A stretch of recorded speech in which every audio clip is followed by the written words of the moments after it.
Hello, puppies and kittens. Welcome to another episode of Blasphemers Bible with the usual crew, but on an unusual day because last week I had to be in Denver, Colorado for a thing, and couldn't do the show. But we don't want these kind of interruptions to slow down our progress. So we're doing a show today to make up for last Saturday, and then we're going to resume this Saturday for the regular shows again.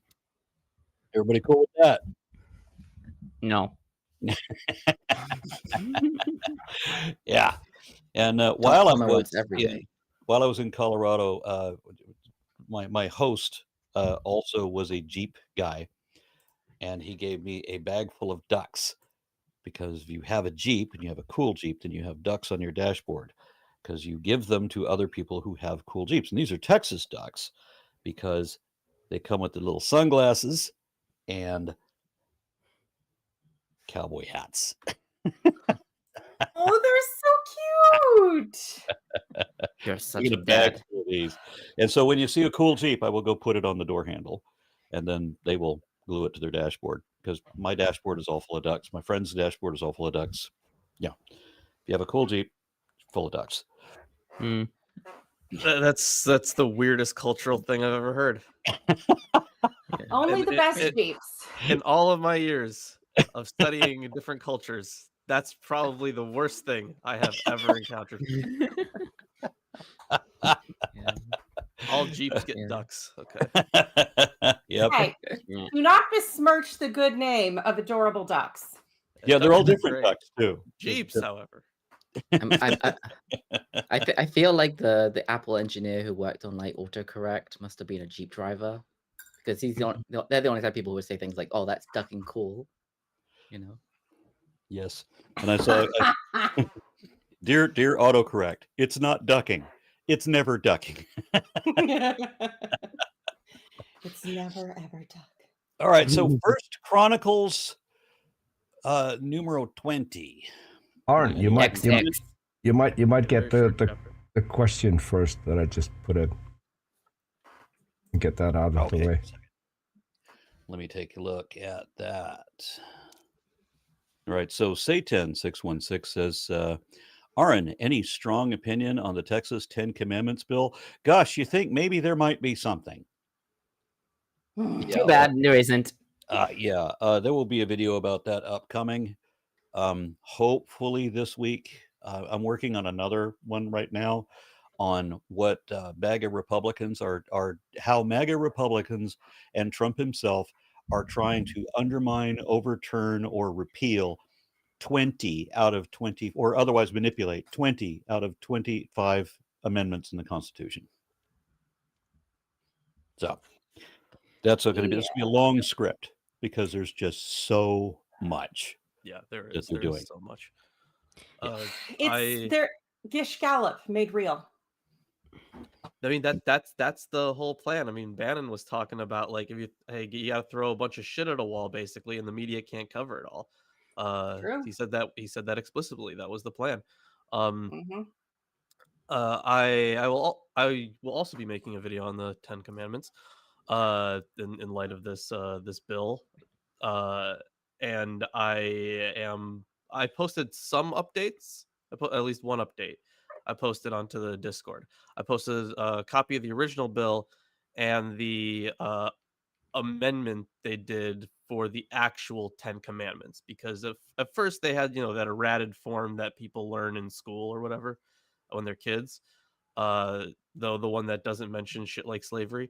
And then interestingly, one of the amendments passed was to include the full 10 Commandments from Exodus 20. Which one? Forbidding boiling a goat in its mother's milk. That's weeks, because that is the actual 10 Commandments that it says this is the 10 Commandments. Right. That's in. I am going to be referencing that. I'm going to be referencing the fact that he was the new set of tablets were supposed to replicate the first set, but then they obviously do not. So do they, or I think in Deuteronomy it even says that it was an exact copy. So it's like, was it or was it not an exact copy? So I'm going to be Was it- referencing the 3 sets of 10 commandments that we get in the Bible. As you should. I mean, what is it, the 4th or 5th commandment in the Exodus 34? You know, all your firstborn belong to me. No one will come empty-handed. I thought that Oh. I thought that the commandment was all your base are belong to us. Yeah, all your base are So, Tomer, I didn't know you were that old. Yeah, yeah, yeah. Yeah, All right, also so there's different numbering. There's different numbering systems. Jewish people normally combine the first 2, I think. Yeah, I'm going to be referencing. So what do the Christians do. Catholics. Oh, because, actually, you know what? That's There's a something whole table on Wikipedia that shows the differences. There is. yeah, because Sorry, go the ahead. Catholics, no, sorry, because the Catholics do the thou shalt worship no other gods along with the thou shalt have no graven images, and then the Protestants make a big deal about separating those two because of all the iconography and those dirty pagan Catholics being all dirty and pagan. And then after all of that, they get super fun with I guess the Catholics had to break apart. Is it supposed to be separate, the coveting your neighbor's wife as opposed to coveting his ass or his ox? It could be, Or his...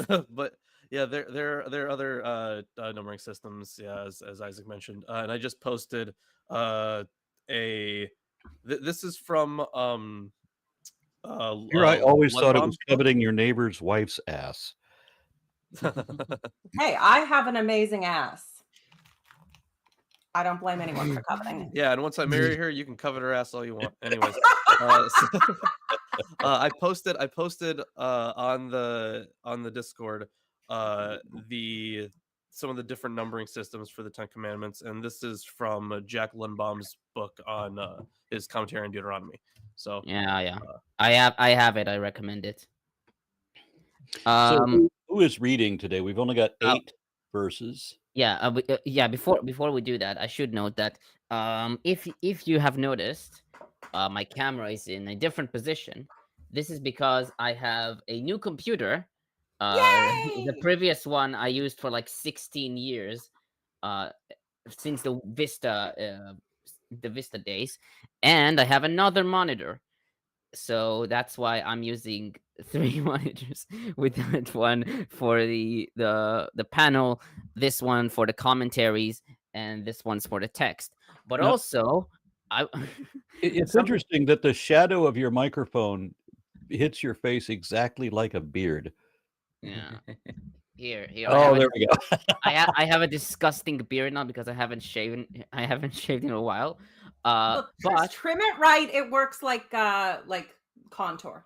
yeah, I know. But another very cool thing about this computer is that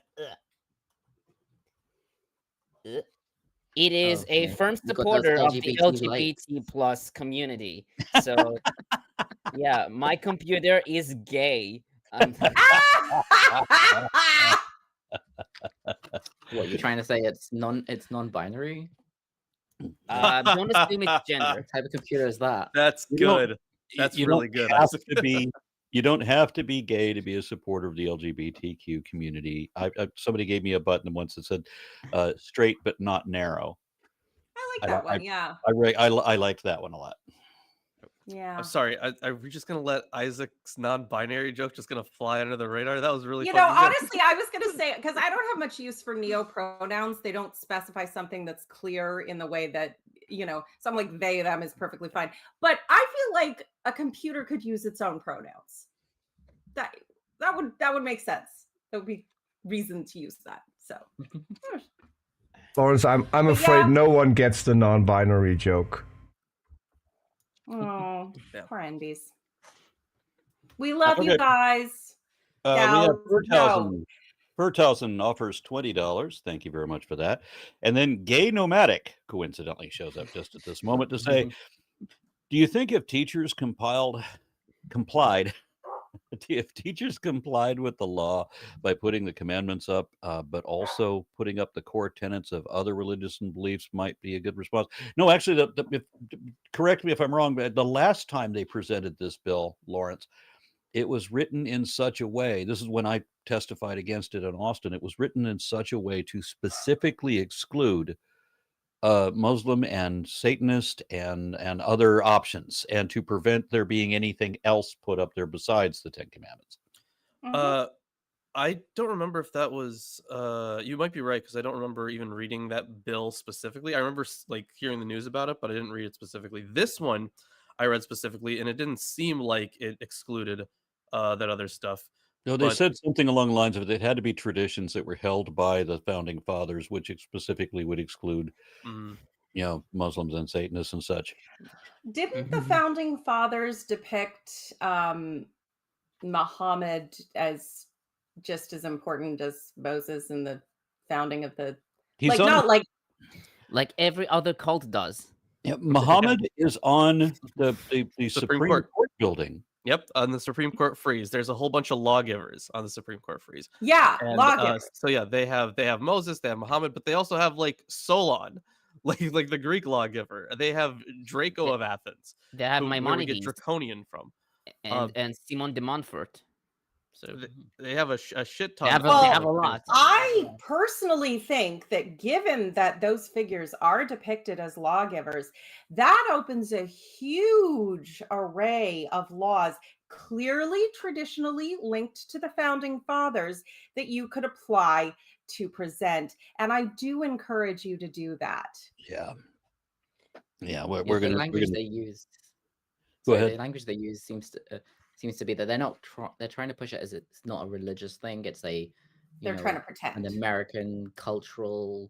What it really is specifically to create the false impression that they know is false, but they realize students will not know it is false, because they're constantly telling people that this is a Christian nation, that the United States was founded on a covenant between God and Moses. So they're by putting the Ten Commandments up there, they're getting children to get the idea that this really is a Christian country. Of course, they've been focusing on education and miseducating and misinforming children for decades, and having their own schools and racist, ignorant homeschooling materials and everything for that reason. It's been their stated goal and strategy since at least the 70s. Like, it's crazy, but at the same time, it is unfortunately predictable and reasonably effective. The truth of the matter is, the Enlightenment was all about divesting power from religion. People could have a private religious belief if they want to. No one can stop you. But political power and religion are a terrible mix that always lead to evil, abuse, and atrocities. There are no exceptions. And no, your particular branch of your particular twig, your particular little offshoot of Christianity is not the exception. Okay, now I want to read the Bible, please. All right, so I'll do some heavy lifting here and read this chapter 20. I always do the heavy lifting, so it's short in verses but long in big in content. Yeah, I mean, I managed. That's what I told It's myself. quite giant, actually. So I'll start with chapter 20 then. In the spring of the year, the time when kings go out to battle, Joab led out the army, ravaged the country of the Ammonites, and came and besieged Rabbah. But David remained at Jerusalem. Joab attacked Rabbah and overthrew it. David took the crown of Milcom from his head. He found that it weighed a talent of gold, and in it was a precious stone, and it was placed on David's head. He also brought out the spoil of the city, a very great amount. He brought out the people who were in it and set them to work with saws and iron picks and axes. Thus David did to all the cities of the Ammonites. Then David and all the people returned to Jerusalem. After this, war broke out with the Philistines at Gezer.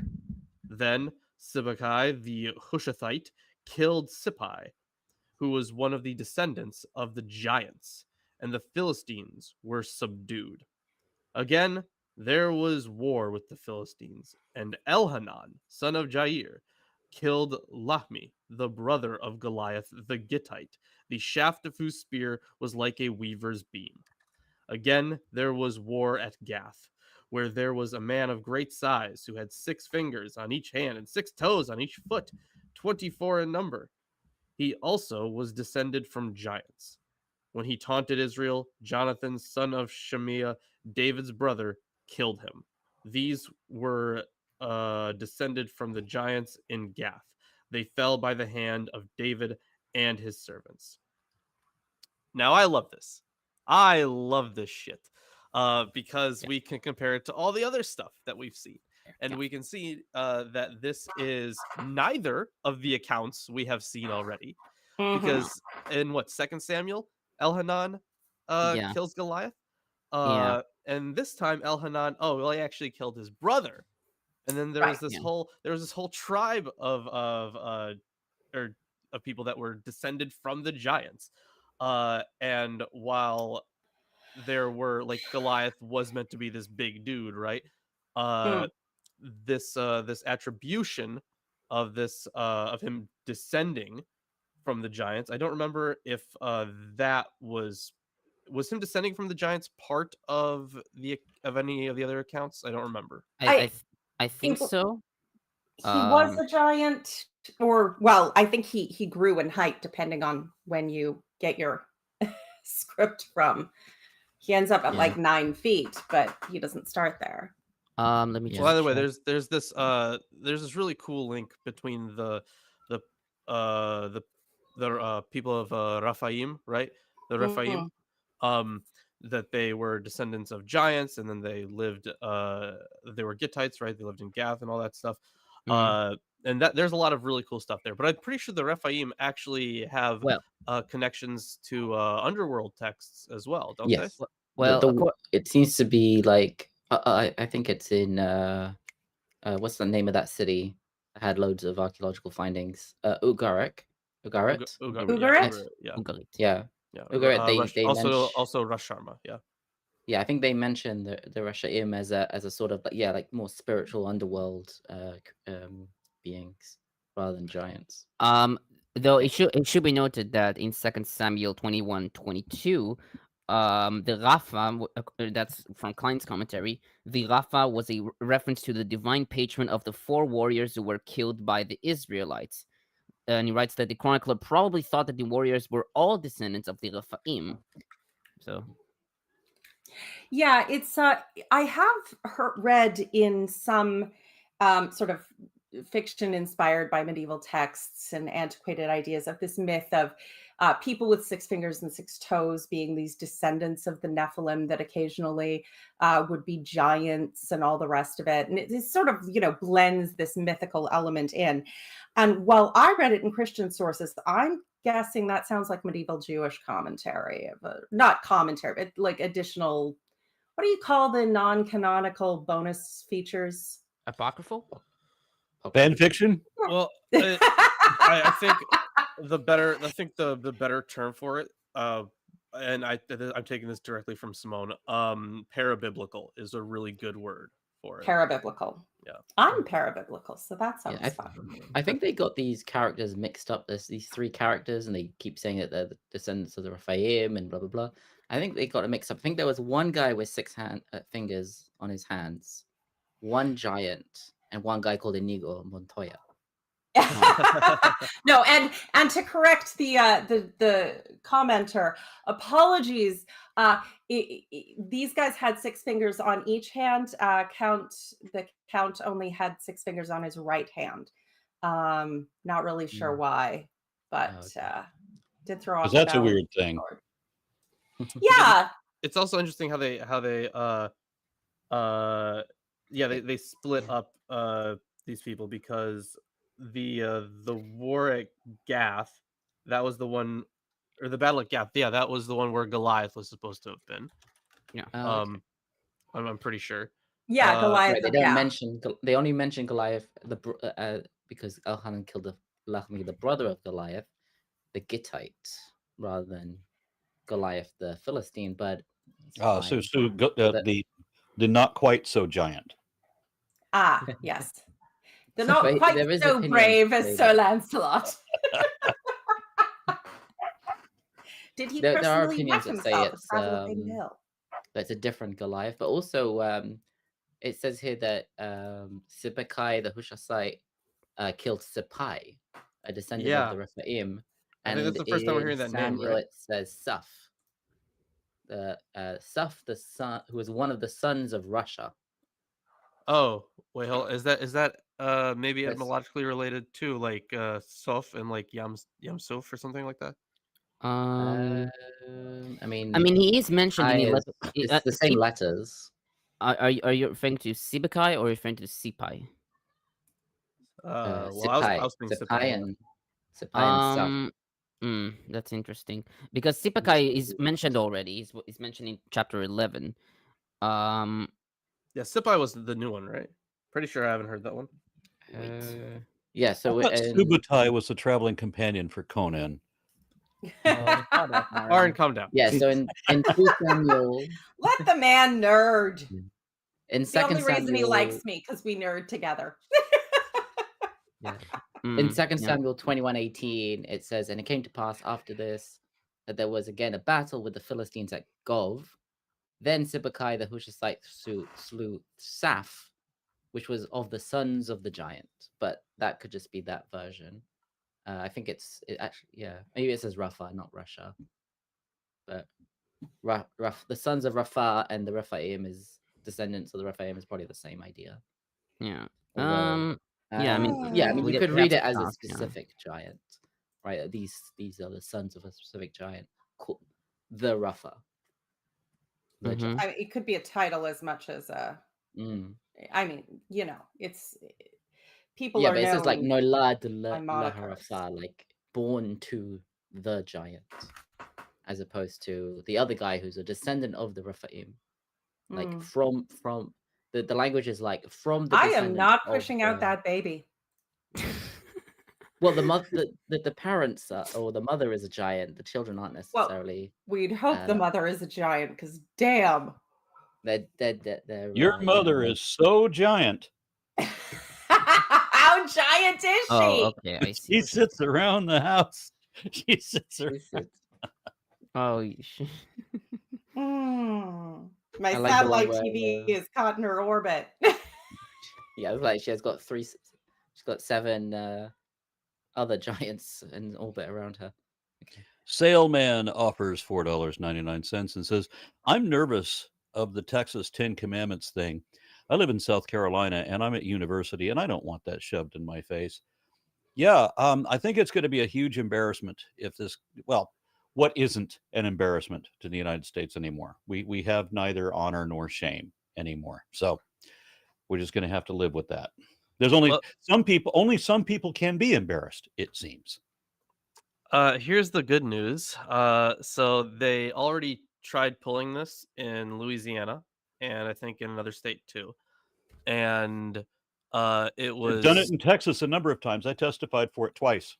Yeah, and the thing is, I mean, like where they actually like passed it, and it was immediately knocked down by the court. The court was like, no. Yeah, so but your even if it government passes the stopped House and the respecting Senate, the court. right? Yeah.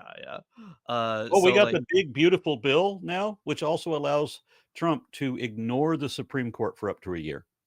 Well, no, it's not like he was going to respect it anyway. It's Yeah. not just up to a year. It was it basically took away funding for the court to enforce anything that isn't like I think the bill said that if the injunction was given without security, then it like they were cutting funds for any like enforcement of it.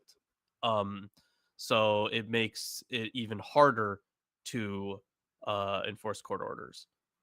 I never thought I would say the U.S. needs a military coup, but damn. Yeah. It amazes me that anybody voted for this. It's just stunning.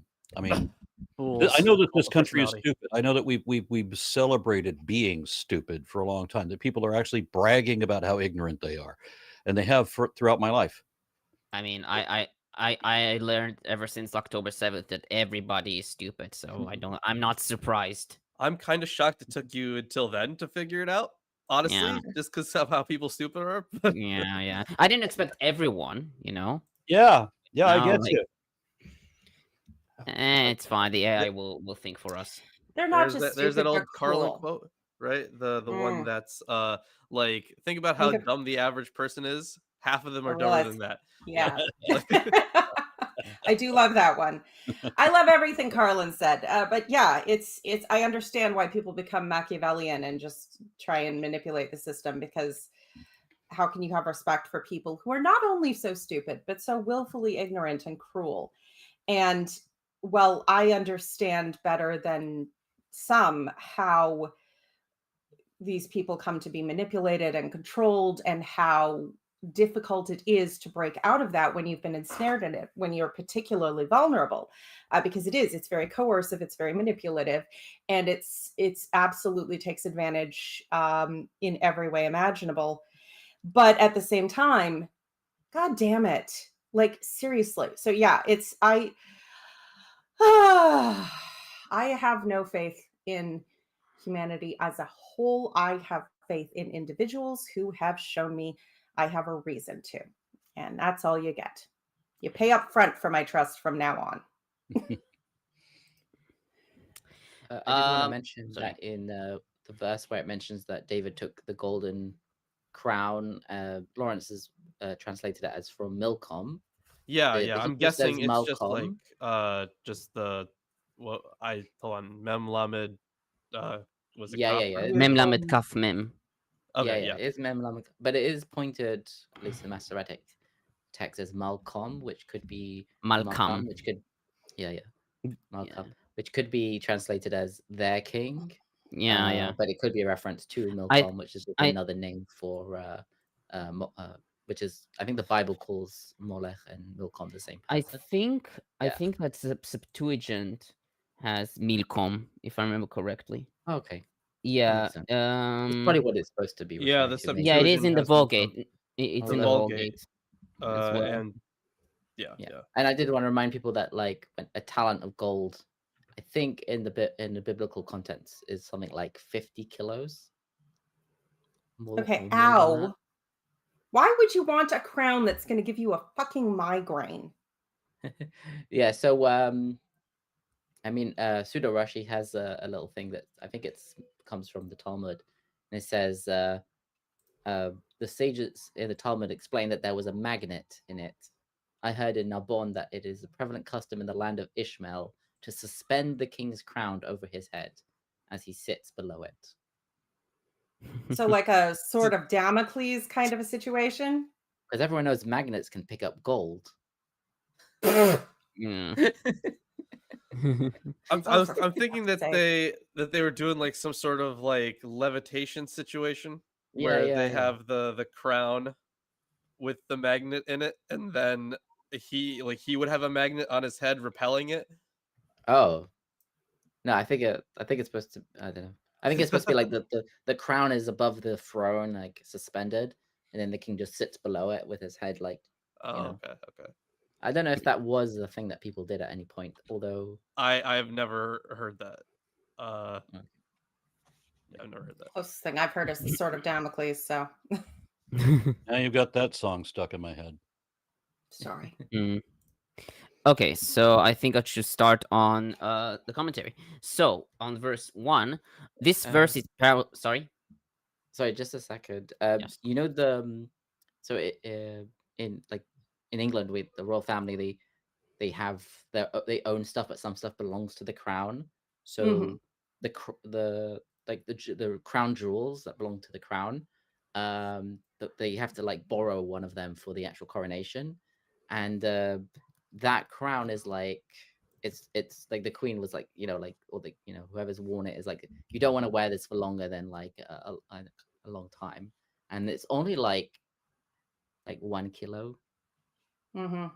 Like, so yeah. I mean, it very much sounds like just bragging and exaggeration. And I mean, this was clearly also written after the fact, way after the fact, to harmonize the discrepancies between, I the mean, Goliath story and yeah. everything. So it's, yeah, Yeah. it's just, it's, it's the fish. This big fish, very big, this big, it just keeps getting more ridiculous. Okay, so I'll start with verse 1. This verse is parallel with 2 Samuel 11:1. Several differences between the versions are notable. In Samuel, David is the one who sends Joab and the army to siege on Rabbah, but in Chronicles, David's name is omitted, and Joab is the one who leads the army. The verbs in Samuel are plural. Quote, and they devastated Ammon and besieged Rabbah, end quote, and all of Israel, in Hebrew, Kol Israel, take part in the war.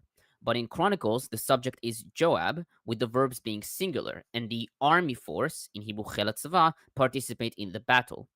And Japhet comments, quote, the question which poses itself is this. Do the two versions of the story differ as a result of an adaptation in Chronicles, with the focus of the story transferred from David to Joab, or is the original preserved in Chronicles while the adaptation appears in 2 Samuel? A decision here is not easy since the relevant considerations are applicable both ways. However, it seems that in this case, it is the chronicler who still preserves the original version of the story. This is supported by the continuation of the story in 2 Samuel 12:26 itself.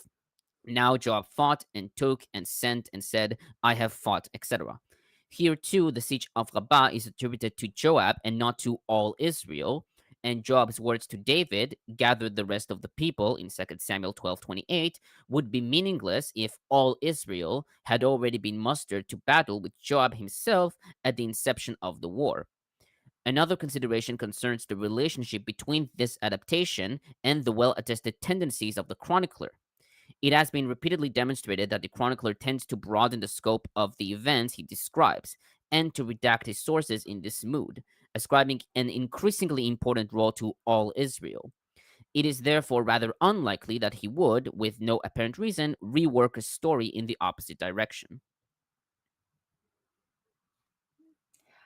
I mean, honestly, this contradiction bothers me less than others. It does not seem to strike me as at all unusual that the king sends the general to fight his war, and the general does the war, and then, the king is given credit in the annals for the victory, even though he was not personally fighting.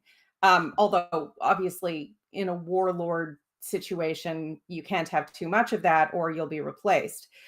But kings have more to do than just war. So it doesn't strike me as an absurd or insurmountable change to be like, the kings did this victory. Well, it was his general did this victory, but it's for the king, under the king's orders, yada yada.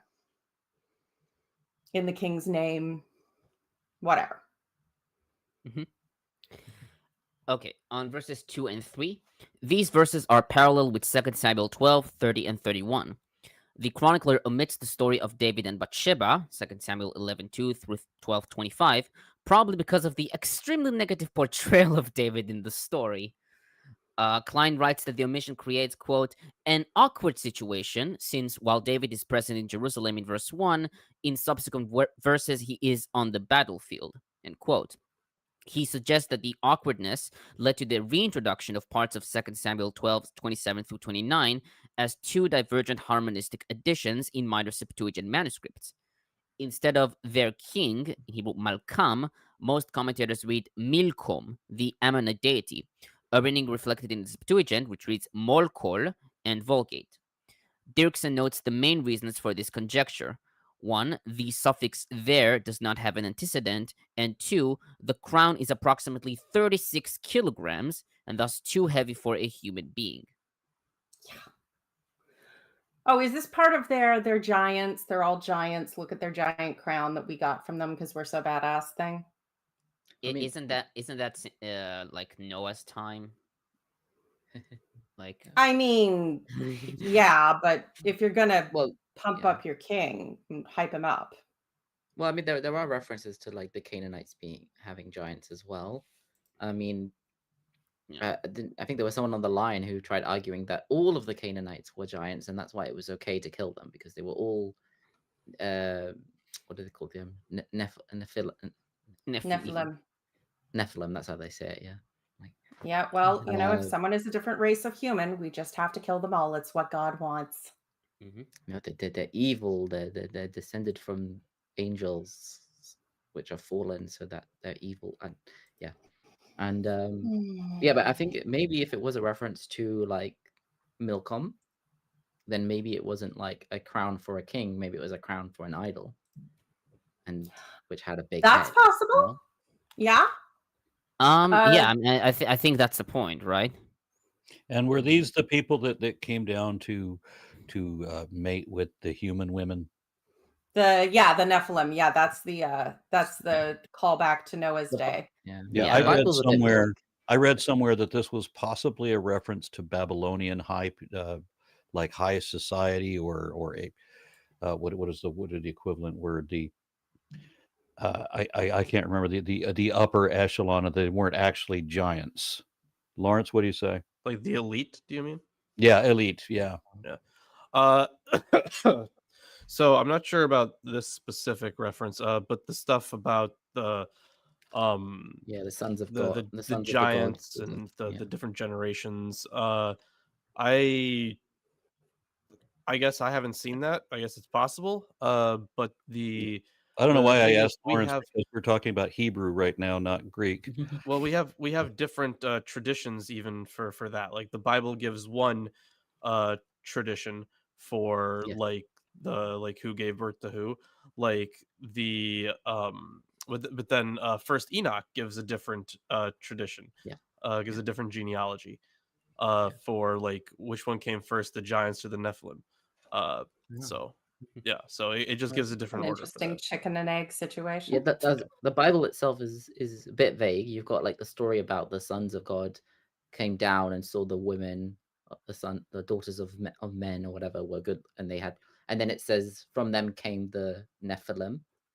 But then afterwards we have the Nephilim don't really get mentioned that much, but then the Rephaim are mentioned as like just a nation that I think Abraham goes and fights against them or with like the story of Lot is mentioned. I thought the Rephaim were the ones that came and saved Gondor from the orcs. Oh, shut up. That was the Rohirrim, and you will not besmirch the name of the Rohirrim. However, go ahead. No, I was just going to say, I have noticed often the attempt to fold others' mythologies into the narrative. And I mean, even with the Noah story, there was that throwaway about these were the great men of old and warriors and mythical figures, so that anything, any mythology could be like, oh yeah, they're just telling old tales of the Nephilim from before the flood, yada, yada, yada. Nimrod. I think, Nimrod is a city. Nimrod was the person who built it and, just put him in the Bible or whatever.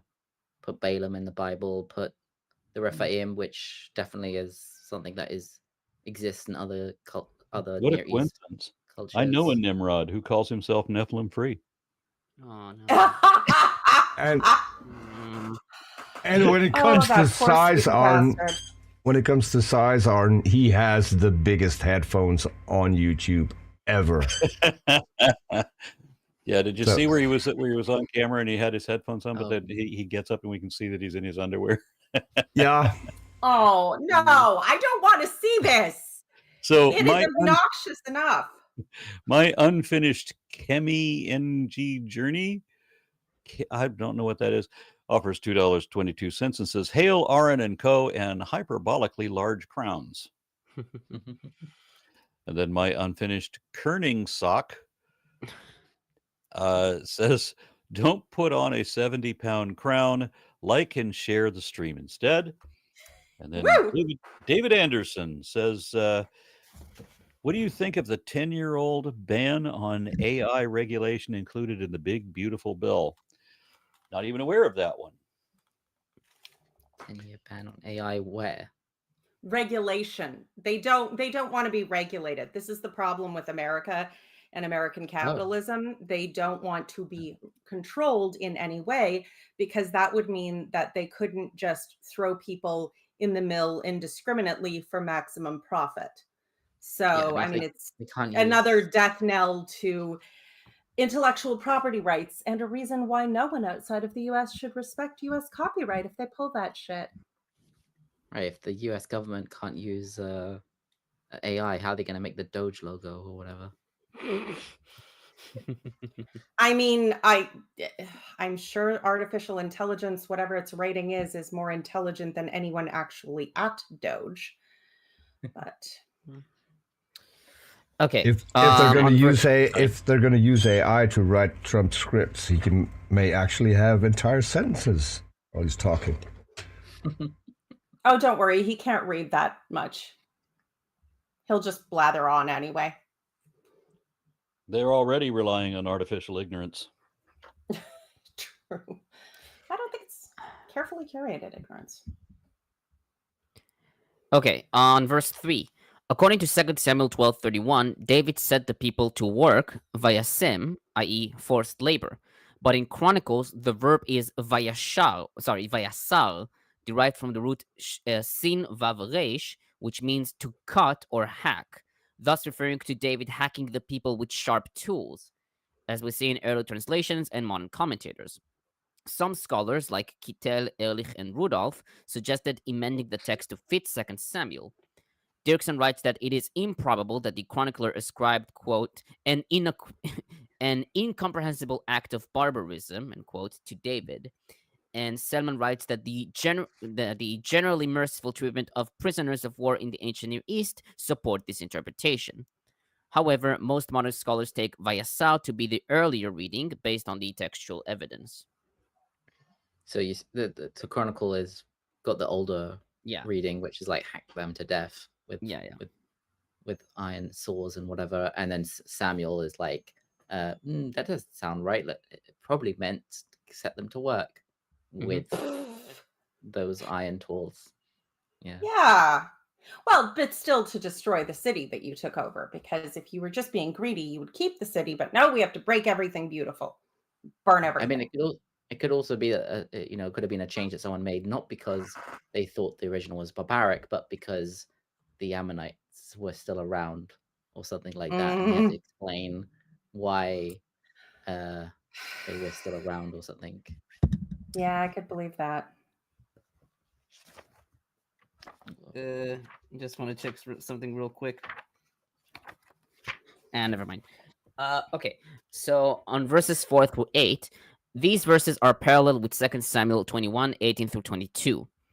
Japhet writes that the section in 2 Samuel stands independently as one component of the appendix, quote unquote, of Samuel, devoid of any immediate literary or historical setting. In contrast, Chronicles has it integrated into a coherent sequence relating to David's wars. She writes, quote, this latter context would seem preferable, although it is impossible to determine precisely the historical chronological background of the events described. It should be pointed out, however, that the relative merit of the version in Chronicles is not due to more accurate data which the chronicler may have possessed, but rather to the specific manner of reworking which he applied, end quote. The chronicler omits 2 Samuel 13 through 20, which deals with the rape of Tamar, Absalom's murder of Amnon, his revolt and death, and the aftermath of that rebellion. Klein writes that the chronicler's omission of these materials could be explained as his focus on the temple and its worship, which is not discussed in these chapters, or because these chapters do not show how God's blessing lay on David as in his victories in war. Moreover, the chronicler might not have been pleased that the troubles in David's household are seen as a fulfillment of Nathan's words. 2 Samuel 12, 2 Samuel 12, 10 and 11. Absalom's revolt would stand in tension with the chronicler's idea that, quote, all the sons of King David pledged their allegiance to King Solomon, end quote, in 29:24.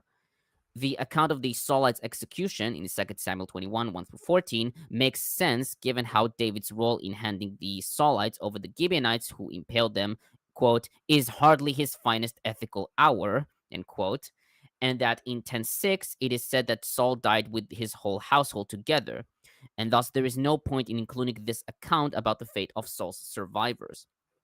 The reasons for the omission of 2 Samuel 21:15 through 17, in which David is captured and almost killed, are less clear. But Klein notes three possibilities. Quote, first, the structure of 1 Chronicles 18 through 20 is marked by the repeated formula Vayehi acharei ken, it happened after this, in 18:1, 19:1, and 24.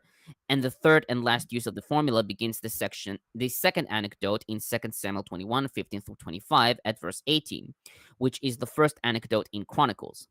Second, the chronicler may not have been happy that David grew faint in this first anecdote and had to be rescued by one of his men in 2 Samuel 25:15, also Curtison, Madsen, and Dirksen. Or that the soldiers vowed at the completion of the anecdote that David would not fight again lest his life be put in danger.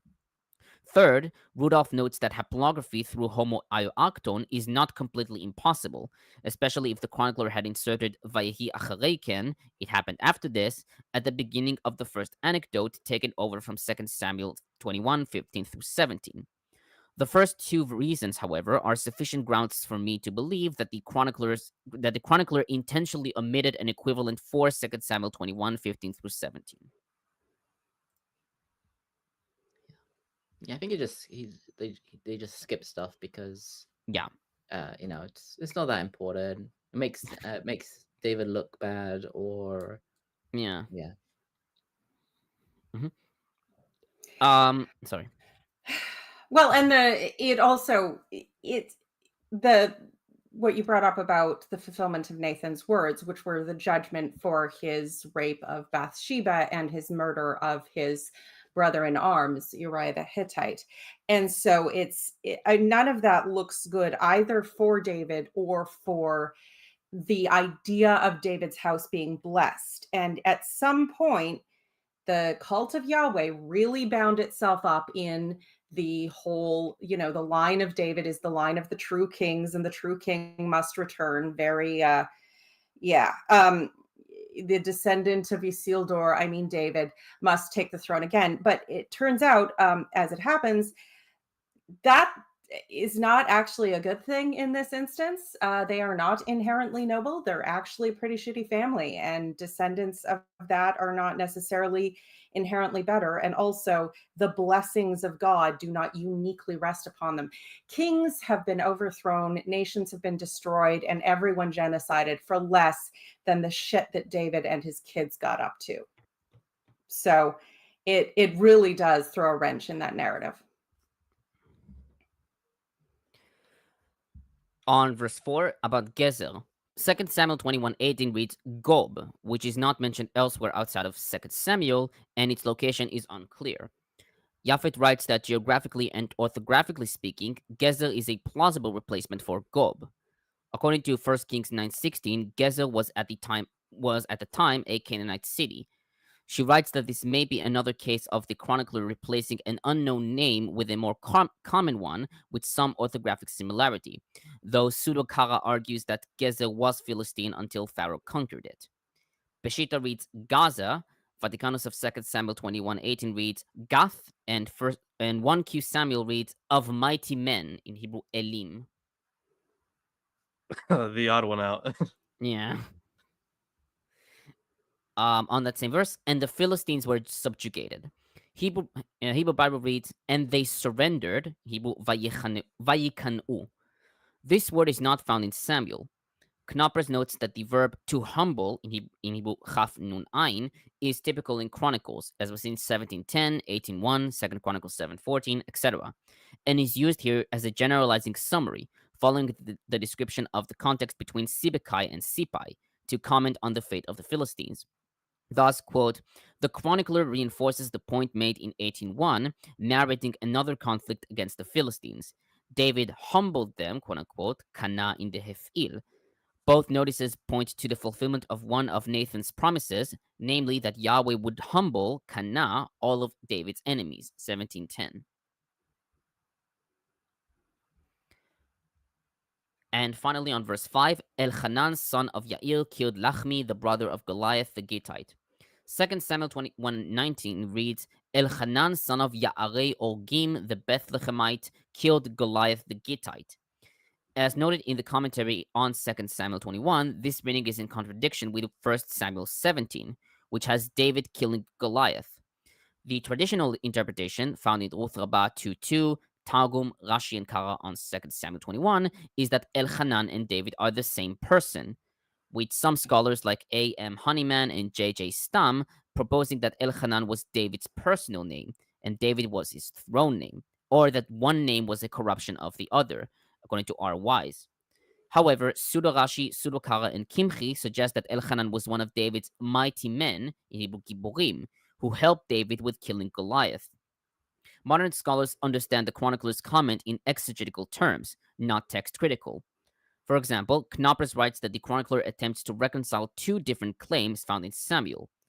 A similar approach is found in the chronicler's presentation of Josiah's Passover in 2 Chronicles 35:13, in which he asserts that the Passover lamb was boiled, bashal, in fire, esh, according to the costume, kamishpat, harmonizing two different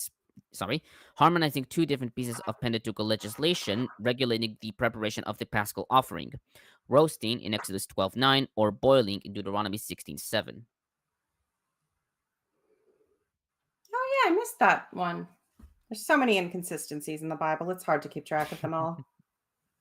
Yeah, that's it. No ancient Christians as well, so. Oh, good. The traps are working, I see.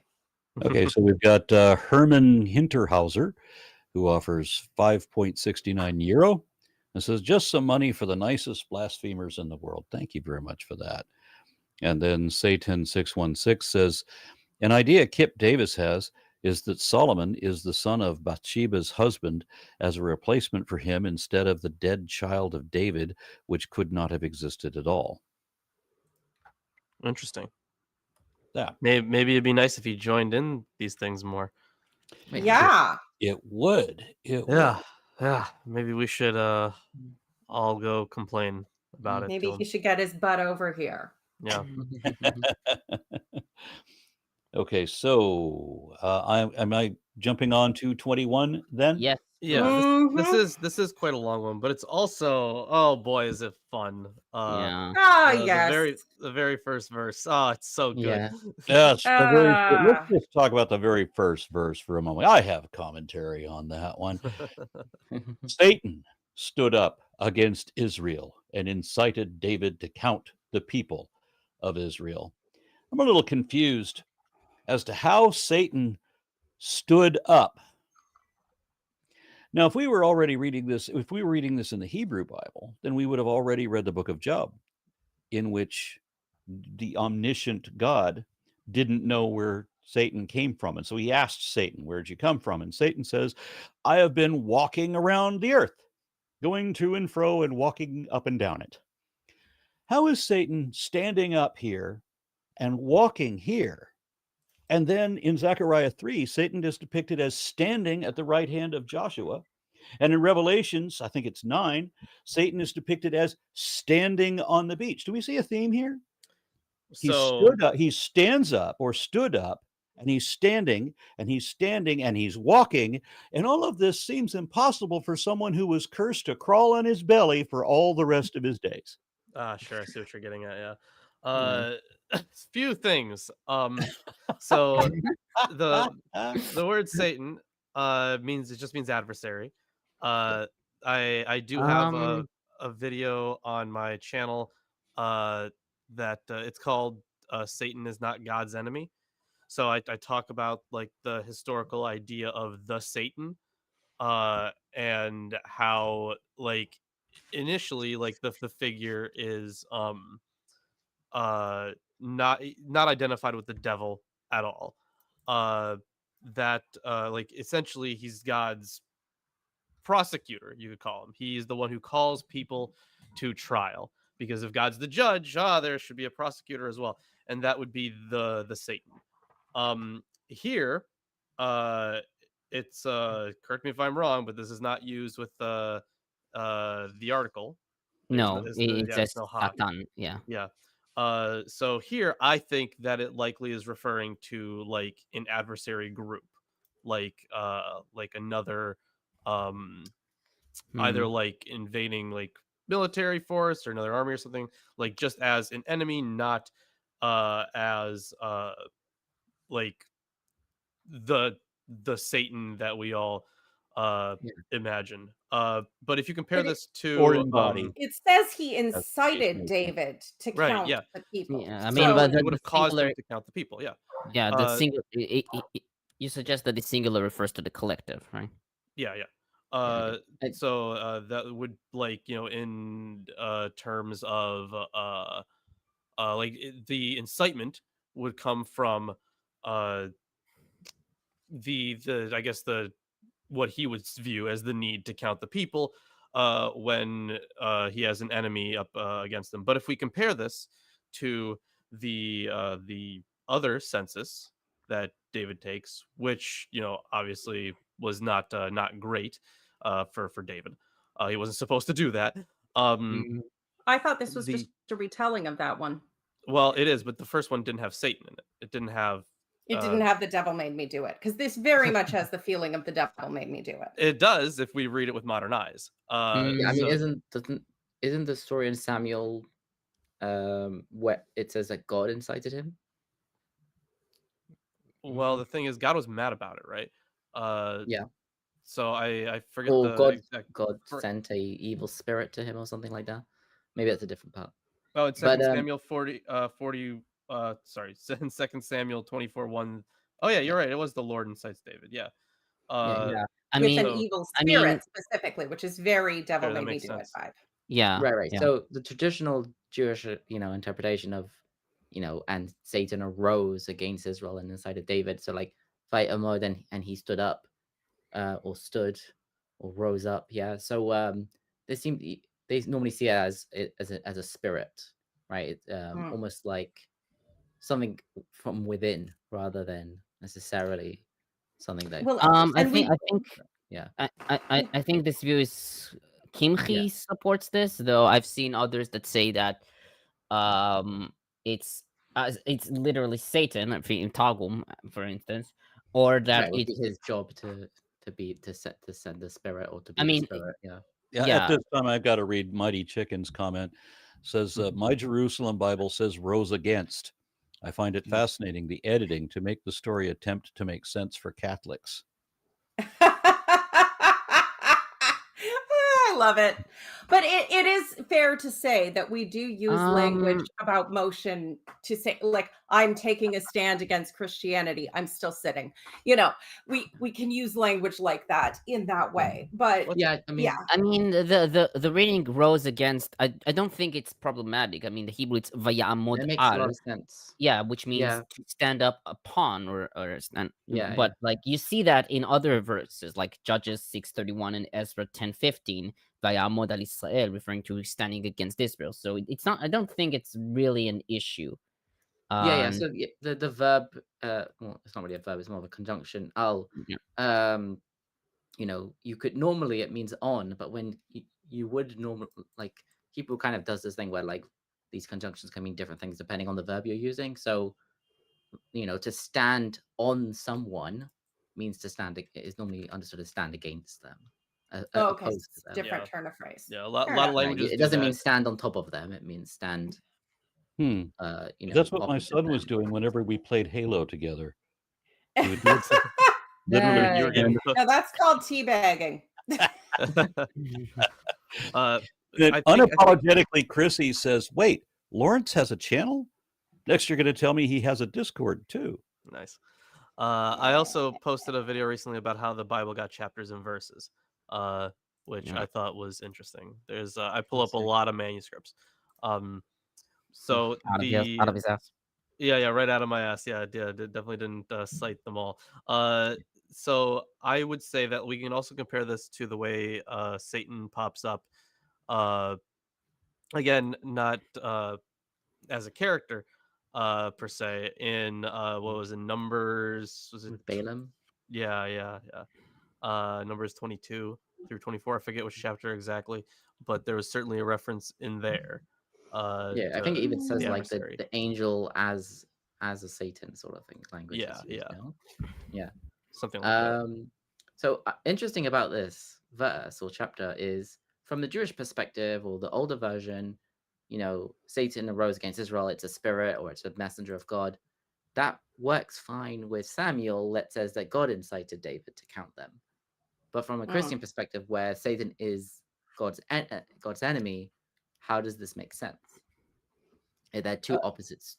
Does it not imply that Satan is in some sense God's employee? Yes. Yes. Yeah, that's exactly what it is. That's But exactly is what the Satan Christian used to be. perspective, or Yeah, that's the Jewish That's what the perspective. Satan was. Yeah. Yes, my question is from a Christian perspective, if you think this is referring to Satan the character, how does this chapter square with 2 Samuel 24, where it says that God was the one who incited him to count the people? Interesting question. All right, I'm going to continue reading because there's Yes, more. please. Because there's more than just one verse to this thing. Yeah. Yes. So David said to Joab and the commanders of the army, "Go, number Israel from Beersheba to Dan, and bring me a report so that I may know that number." But Joab said, "May the Lord increase the number of his people by 100-fold. Are they not, my lord the king? All of them, my lord's servants? Why then should my lord require this? Why should he bring guilt on Israel?" But the king's word prevailed against Joab. So Joab departed and went throughout Israel, all Israel, and came back to Jerusalem. Joab gave the total count of the people to David. In all Israel, there was 1,100,000 men who drew the sword, and in Judah, 470,000 who drew the sword. But he did not include Levi and Benjamin in the numbering, for the king's command was abhorrent to Joab. But God was displeased with this thing, and he struck Israel. David said to God, "I have sinned greatly in that I have done this thing. But now please remove the guilt of your servant, for I have done very foolishly." The Lord spoke to Gad, David's seer, saying, "Go and say to David, thus saith the Lord, 3 things I offer you. Choose one of them, so that I may do it to you." So Gad came to David and said to him, "Thus says the Lord, take your choice, either 3 years of famine or 3 months of devastation for your foes or by your foes, or what's behind curtain number 3?" I'm sorry. It's a Monty Hall problem. "Well, the sword of your enemies overtakes you, or 3 days of the sword of the Lord, pestilence on the land, and the angel of the Lord destroying throughout all the territory of Israel. Now decide what answer I shall return to the one who sent me." Then David said to Gad, "I am in great distress. Let me fall into the hand of the Lord, for his mercy is very great. But let me not fall into human hands." So the Lord sent a pestilence on Israel, and 70,000 persons fell in Israel. And God sent an angel to Jerusalem to destroy it. But when he was about to destroy it, the Lord took note and relented concerning the calamity. He said to the destroying angel, "Enough! Stay your hand." The angel of the Lord was standing by the threshing floor. And why do I imagine that this pestilence god looks like Matt Damon with a big pistol? Anyway, the angel of the Lord was standing on by the threshing floor of Ornan the Jebusite. David looked up and saw the angel of the Lord standing between earth and heaven, and in his hand a drawn sword stretched out over Jerusalem. Then David and the elders, clothed in sackcloth, fell on their faces. Ow, ow, ow. And David said to God, "Was it not I who gave the command to count the people? It is I who have sinned and done very wickedly. But these sheep, what have they done? Let your hand, I pray, O Lord my God, be against me and against my father's house, but do not let your people be plagued." Then Matt Damon, the angel of the Lord, commanded Gad to tell David that he should go up and erect an altar to the Lord on the threshing floor of Ornan the Jebusite. So David went up, following Gad's instructions. which he had spoken in the name of the Lord. Ornan turned and saw the king, and while his 4 sons were with him, hid themselves. Ornan continued to thresh wheat. As David came to Ornan, Ornan looked and saw David. He went out from the threshing floor and prostrated himself before David with his face on the ground. David said to Ornan, "Give me the site of the threshing floor, that I may build on it an altar to the Lord. Give it to me at its full price, so that the plague may be averted from the people." Then Ornan said to David, "Take it, and let my lord the king do what seems good to him. See, I present the oxen for burnt offerings, and the threshing sledges for the wood, and the wheat for the grain offering. I give it all." But King David said to Ornan, "No, but I will buy them for the full price. I will not take for the Lord what is yours, nor offer burnt offerings that cost me nothing." So David paid Ornan 600 shekels of gold by weight for the site. David built there an altar to the Lord and presented burnt offerings and the offerings of well-being. He called upon the Lord, and he answered him with fire from heaven of the altar of the burnt offering. Then the Lord commanded the angel, and he put his sword back into its sheath. At that time, when David saw that the Lord had answered him on the threshing floor of Ornan the Jebusite, he made his sacrifices there. For the tabernacles of the Lord that Moses had made in the wilderness, and the altar of burnt offerings were there at the time of the high place of Gideon. But David could not go before it to inquire of God, for he was afraid of the sword of the angel of the Lord. He was afraid of the sword of the angel of the Lord. Yeah, this chapter reads a bit like a very thinly veiled analogy of like an BDSM relationship. Oh, You yeah. know, like he does something bad and God's gonna punish him, and he's like, how do you want me to punish you? Do you want the whip, the paddle, or the sword of the Lord? There's actually another version of this that also adds strap on. David would have liked that too much, let's face it. Now, you're But going in the ground tonight. You want an ace in your eyes, or you want a flashlight? honestly, it's I have a bit of a different perspective, because of the 3 options he's given, the phrasing I remember from learning it was, you may have famine in the land for 3 years, you may flee 3 months before your foes as they pursue you, or have 3 days of pestilence.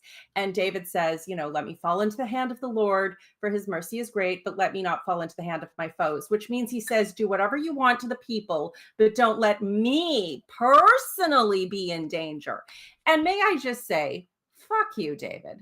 Like, the mythical kings are all about, the responsibility of taking care of the people. We know in reality they don't really tend to do that all that well. I get the impression that all of this was written after some pestilence had already happened. Well, yeah, definitely. Well, and I love what pisses God off is not, genocide or cruelty. It's that you had a census and I didn't want you to. I had not specifically told you to have a census right now, and you had one, and like, oh my God, how could you?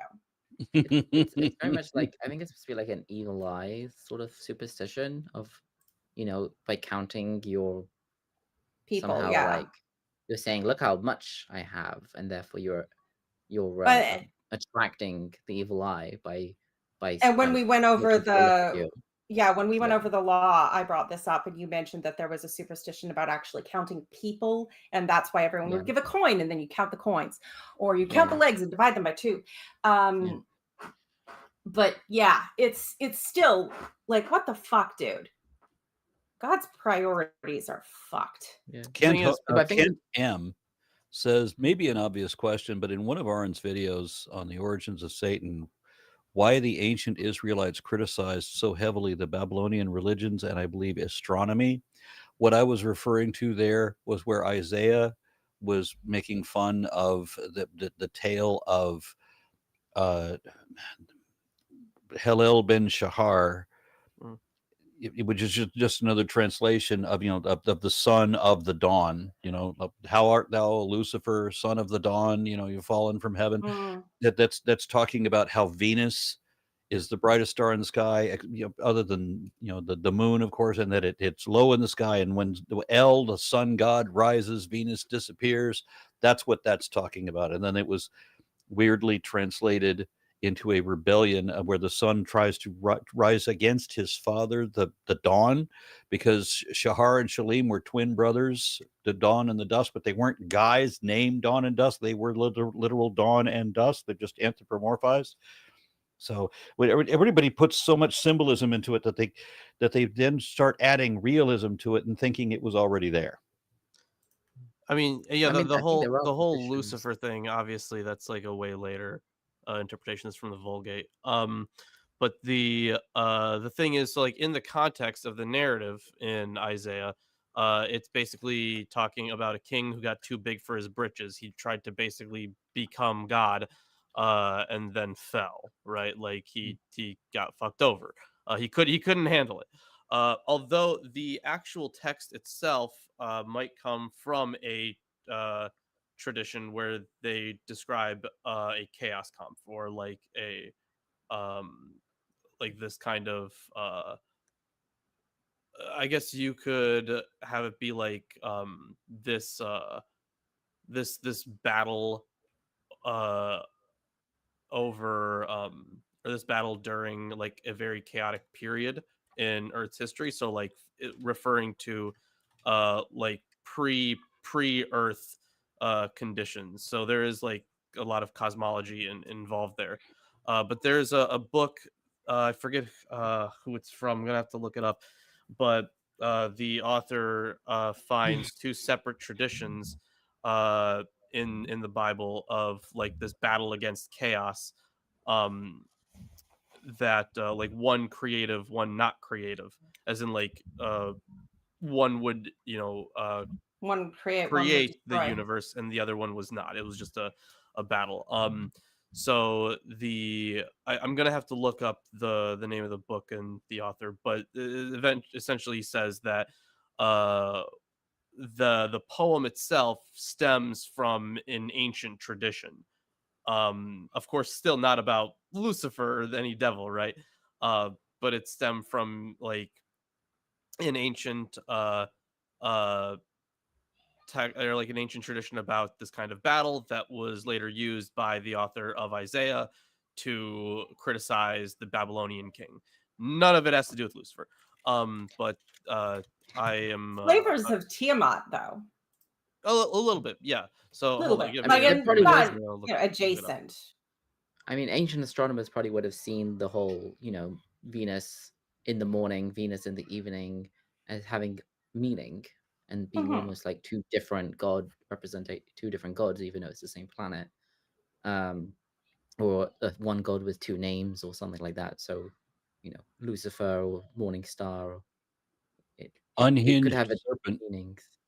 Unhinged Serpent offers £5 and says, "Keep up the good work, Aaron Ra. God praises conquest, yet claims justice. Hypocrisy much?" GTG. I don't actually know what that stands for. What does that stand for? Gotta go. Gotta go. Okay. FBI's after me for calling Trump's hair a microwaved squirrel. Why would anyone do that to a squirrel? It's a tribble. Probably a parasitic one that's running him like a meat suit, but Yeah, Brewdog Brewery does that kind of shit to a squirrel. So, Aaron, this is from Matt White, says, Aaron, which king was it decreed anathema against all mathematicians because they do astronomy? Tomer? I honestly, I never heard of that. I'm gonna have to look it up. There was a Muslim caliphate that did that, but I bet there were also Christians because numbers are magic and shit. I vaguely mean- remember that coming up somewhere, but I don't remember who that was. We'd have to Google. But I have heard of that. I think that there was a king who like hated math. So, oh man, I totally forget. Tell me you failed algebra without telling me. Also, the book I was thinking of was, I think this is it. I'm pretty sure this is it. The Myth of Cosmic Rebellion. Mm. Yeah, study of its reflexes in Ugaritic and biblical literature. It's from Hugh Rowland Page. I think that's the book I was thinking of. I have no idea. No, this refers to. Okay, so should I start the commentary? Yes, please. Okay, so on verse 1, so first of all, it's parallel with 2 Samuel 24, this chapter. So we'll start on verse 1. Satan rose up against Israel. The reference to Satan, in Hebrew Satan, has led to a variety of comments and interpretations about Satan's identity. The traditional understanding is that Satan is a proper name. Japhet notes that this idea is based on several references to Satan in Job 1 and 2, where Satan is one of the sons of God who turns God against Job, and in Zechariah 3, in which Satan is depicted as a prosecutor in Yahweh's court. Although this view is shared by most commentators like Klein, Dirksen, Selman, and Johnstone, Knoppers writes that Satan is normally an indefinite noun, as we see in Numbers 22 and 32, and 1 Samuel 29:4, 2 Samuel 19:23, which is 22 in the Old Testament, etc., which leads to some scholars, like Japhet and Day, to take Satan as an indefinite noun for an adversary.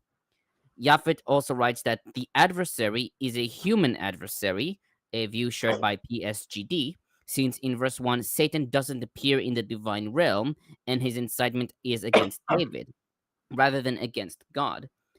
Dirksen and Klein, however, note that the use of the verbs such as vaya'amod al and vayaset indicates that the use here must be seen against the background of Zechariah 3:1 forward and Job 2:3, and thus refers to a supernatural tempter or accuser. 2 Samuel 24:1 reads, "The anger of the Lord again flared up against Israel, and he incited David against them." Dirksen notes that some scholars, like Rudolph and Myers, suggested that the writer wants to exempt David. He writes, however, that this is unlikely in view of what follows, where David's guilt emerges unambiguously. He writes that the most probable view is that the writer, quote, wanted to tone down the text of 2 Samuel 24, where God incites David to a sin for which he is later punished. Not God, but Satan incited David to the senses, though Satan as God's servant can act only within the framework determined by God, end quote. Targum combines both readings, quote, "The Lord raised up Satan against Israel," end quote.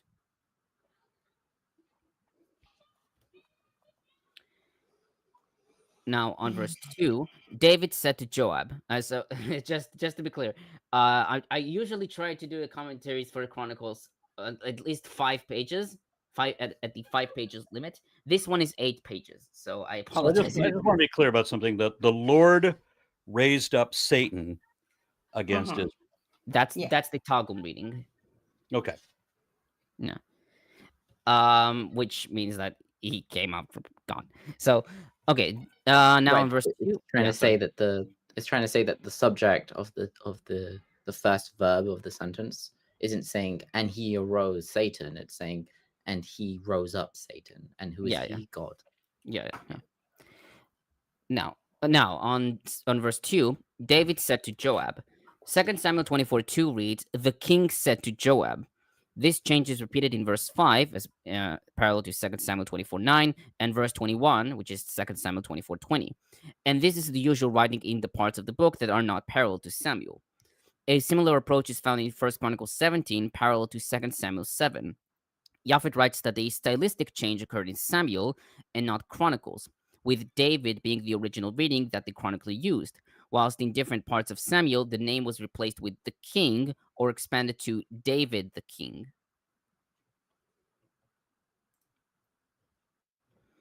On verse 3, why should he bring guilt on Israel? The problem that Joab has found with the census is unclear. Klein notes that McCarter concluded that in 2 Samuel 24, the people who enrolled in the census were subject to military rules of purity, such as Deuteronomy 23:10-15, and that the onset of the plague in this chapter suggests that taboos may have been violated. He writes, however, that the context in Chronicles suggests a different interpretation. He writes, quote, David has just conducted a number of military campaigns in chapters 18 through 20, in which Yahweh had given him victory wherever he went, in 18 verses 6 and 13. In 1914 and 15, the Arameans and the Ammonites fled without the Israelite armies even engaging in combat. A census implies, however, that numbers count, and therefore taking a census is an indication of a lack of trust in God's role in bringing about victory. The military purpose of the census is its central error. The chronicler also uniformly criticizes any reliance on alliances as if they were the source of strength. For example, in the case of Jehoshaphat in 2 Chronicles 18:1 and 20:35-37. Guilt, as in NRSV and other English versions, is not a correct translation for ashma, which means retribution in this verse, and the noun can mean both guilt and the consequence of guilt, or punishment, as is clearly intended here. The term asham becomes a key term in Chronicles, as we see in 2 Chronicles 24:18, 28:18, and 13, and 33-23. In any case, Joab's question is well taken, since any guilt of David should redound on the king himself and not on the people. Perhaps the chronicler calculated that the people became liable to such retribution by participating in the census. Not like I they got had a choice. Yeah, I got a question about this military purity. Do the soldiers have to wear rings promising not to lose their virginity to anybody? Uh, Do they belong to their first sergeant until then? Probably. Yeah. Well, I tend to think the first sergeant arrangement is a little more informal, though probably more strenuously actually applied. I actually just noticed something here specifically that might also account for the removal of the other stories about David's kids. It's that whoever this author is, they stan Joab hard. They are all up in his corner. They give him the credit for the victories specifically over here. They cut out any story where he does evil. Because remember, Uriah the Hittite was killed because the king sent the order to Joab. Joab also, backstory in the Samuel, before this part of history, dishonorably kills Abner and at least one, I forget the other guy. He stabs him and leaves him in the middle of the road. Doesn't even move his body until the people are going past.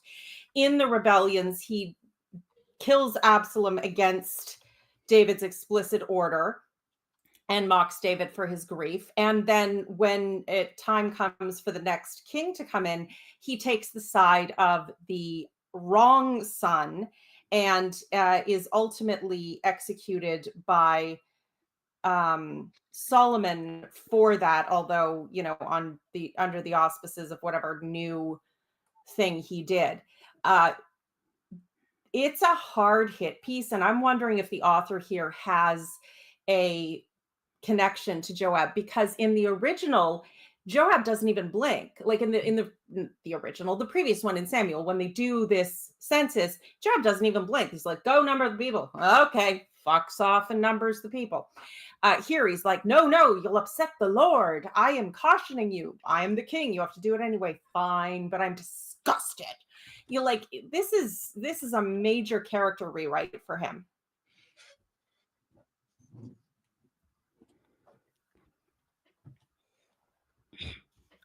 Okay, on verse 4, this verse is an abbreviation of 2 Samuel 24, 4-8, which describes Joab's journey in more detail. Japhet writes that the writer of Samuel wished to present a complete account of the whole census episode, the details of which were apparently based on authentic records. In Chronicles, the census is outside of the scope of the story, and the chronicler omits all the geographical and chronological details. He merely notes that Joab walked over all Israel, i.e., that the census was done, and focused on the importance of the census results and its theological consequences.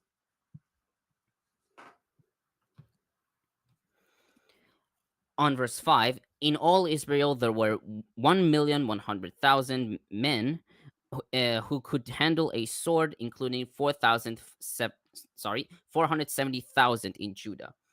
The numbers are problematic. Yeah. You think? You could say that. Yeah. So but like Second Samuel 24:9 reads, "In This is the Israel." mathematician speaking, everyone. The numbers are problematic. Yeah. Second Samuel 24:9 reads, "In Israel there were 800,000 soldiers ready to draw the sword, and the men of Judah numbered 500,000." Dirksen writes that the generally accepted explanation is that the number 1,100,000 in Chronicles is the sum of the two numbers mentioned in Samuel minus 100,000 for each of the tribes not counted, Levi and Benjamin. According to Williamson, the number 100,000 was reached by dividing the total of 1,300,000 by the number of tribes, 13 with Ephraim and Manasseh counted separately. And so Judah is included in this total, which is strange given that it is mentioned separately, and since the chronicler thinks in terms of Israel and Judah, but not all Israel. Thus, many commentators take the end of verse 5 to be a later addition. I still think they're just cleaning up Joab.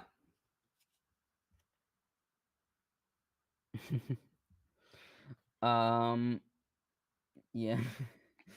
Okay. On verse 6, it is unclear why Joab removed Benjamin and Levi from the census. Rashi suggested that Joab knew that it would be considered a sin for the people to make a census, leading to a plague. Regarding Levi, since if David asked why he didn't count Levi, he could answer that he was not counted among the sons of Israel, according to Numbers 2:33. And regarding Benjamin, since they were stricken in the episode of the concubine in Gibeah, quote, "If they are afflicted now, what will be left of them?" End quote. While his explanation for Levi is generally accepted amongst scholars, the explanation for Benjamin is still unclear. Curtis and Madsen suggested that Benjamin was omitted because the census was interrupted by a countermand from David, as we see in 27:24.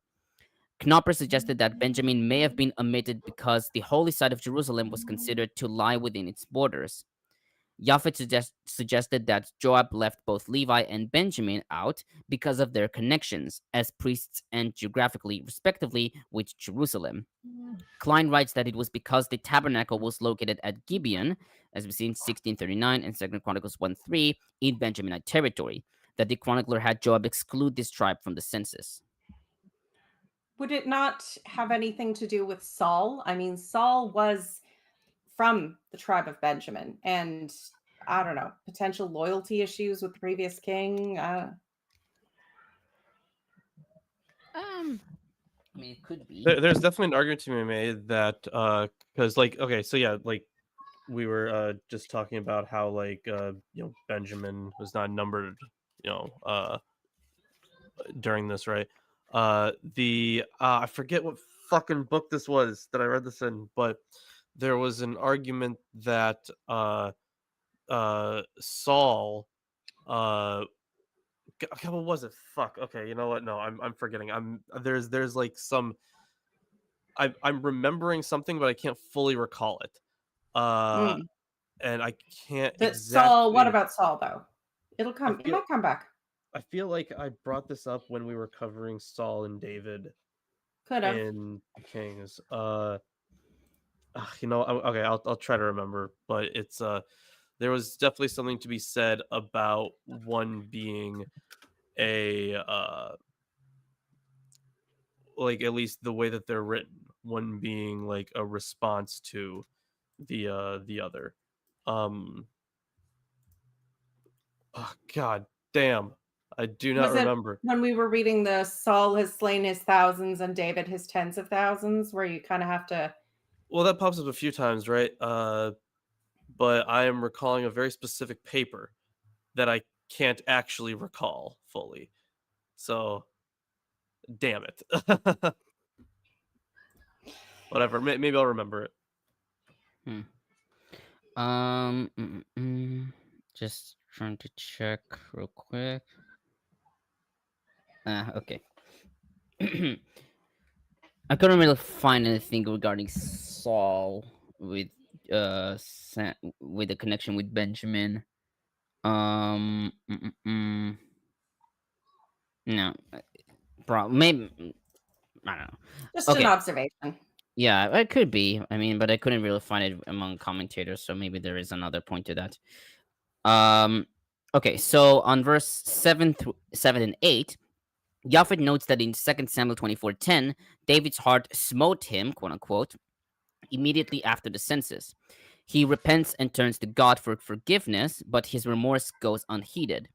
She writes, quote, David's belated recognition of his sin, his repentance, and his readiness to admit his failure surely add a certain color to his image, but they have no consequences in the unfolding of the story. God's only response is to send David's seer, God, with three alternatives of punishment from which David must choose. God did not forgive. End quote. In contrast, Chronicles has events which follow a different course, with the general statement of David's immediate remorse being omitted and replaced by a punishment. In a new sequence, following a parallel with 2 Samuel, the chronicler reveals his view that repentance must be a catalyst by some active factor, explicitly referred to in the course of the story, a prophetic message, divine punishment, or the like. David's unmotivated repentance calls for motivation, and this is provided by the smiting of Israel in verse 7. She writes, quote, from a literary point of view, however, the change introduced by the chronicler did not contribute to a smoother story, as this verse does not fully integrate into the narrative sequence. The people of Israel are presented as doubly punished, first here after the census, and then by the plague following David's choice. The nature of the first punishment, the smiting, is not specified.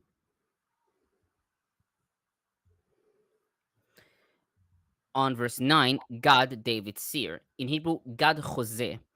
Klein comments, quote, the chronicler rephrases the way the divine word was revealed to God in 2 Samuel 25:11, making the divine communication more direct.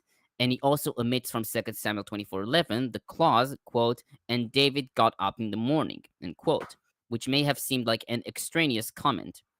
God is later credited as being the author of one of the three prophetic sources dealing with David in 29:29, and he and David alike are cited in the days of Hezekiah as the authors of the commandment on how to station the Levites, 2 Chronicles 29:25.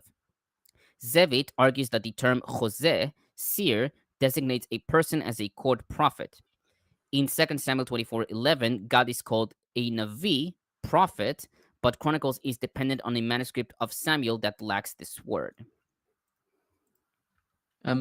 Is it possible, if you notice with David, he seems to have two prophets and two priests. Mm-hmm. Is it possible Nathan. this is... Yeah, you've got Nathan and Gad, and then you've also got Zadok and... Nathan. No, Nathan is... Nathan and... Abishai? Sorry, Abishai? Yeah. No. Who is the other priest? Abishai. Was it? It's not Abishag. That's the Shunammite woman. I think it's Avishai. Abishai. Maybe. I feel like that's one of the warrior names, but okay. Yeah, so is it possible that maybe like it's a combination of two different stories or something like that?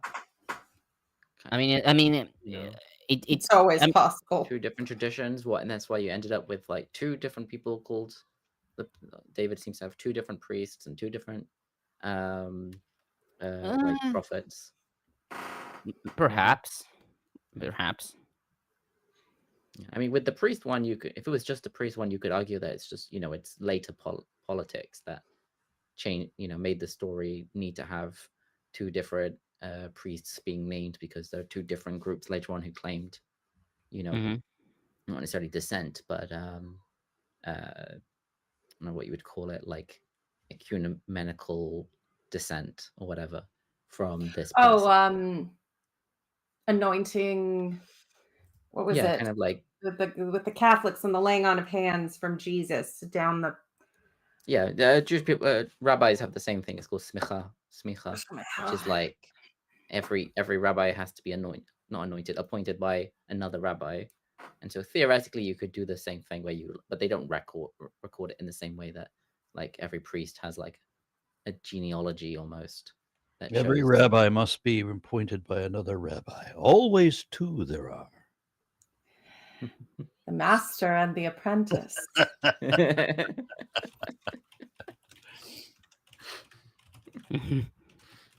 Continue. Okay, yeah. On verse 12, Knoppers notes that the chronicler's version of the three options stresses the choice between human punishment and divine punishment. By contrast, Samuel's third option is simply couched as a plague in your land in 2 Samuel 24:13.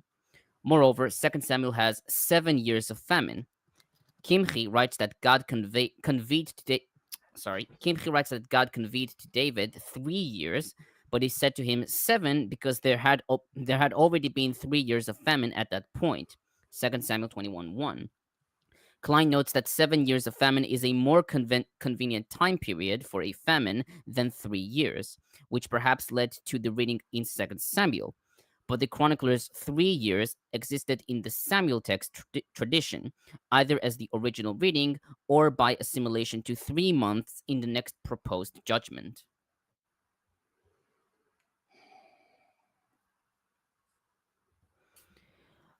On verse 15, God sent an angel to destroy Jerusalem.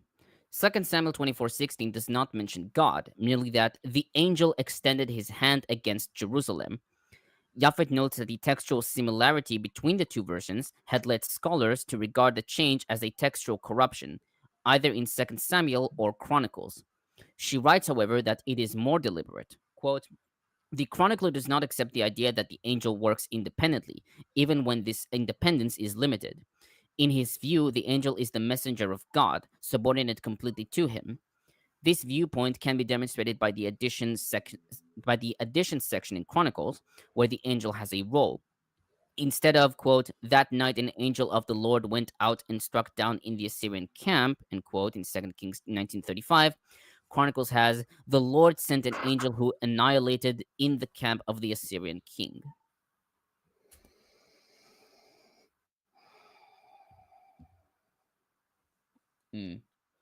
God does only like it when those who are doing his bidding act as mindless robots without any input from their own will or thought or,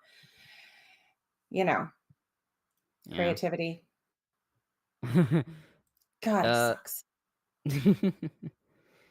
Yeah, but I should also note Kimchi's view in verse 15 that he writes, he saw that many had died and he renounced for the punishment, but there is a rabbinic source, Talmud Bachot 62b, that says, what did he see? He saw the ashes of Isaac, for on that very threshing floor Abraham brought his son Isaac as an offering. And this, who's the pretty baby? Oh, sorry. This is Cora L. Because she looks like a coral snake. She's actually I forget what that. She's a Dominican milk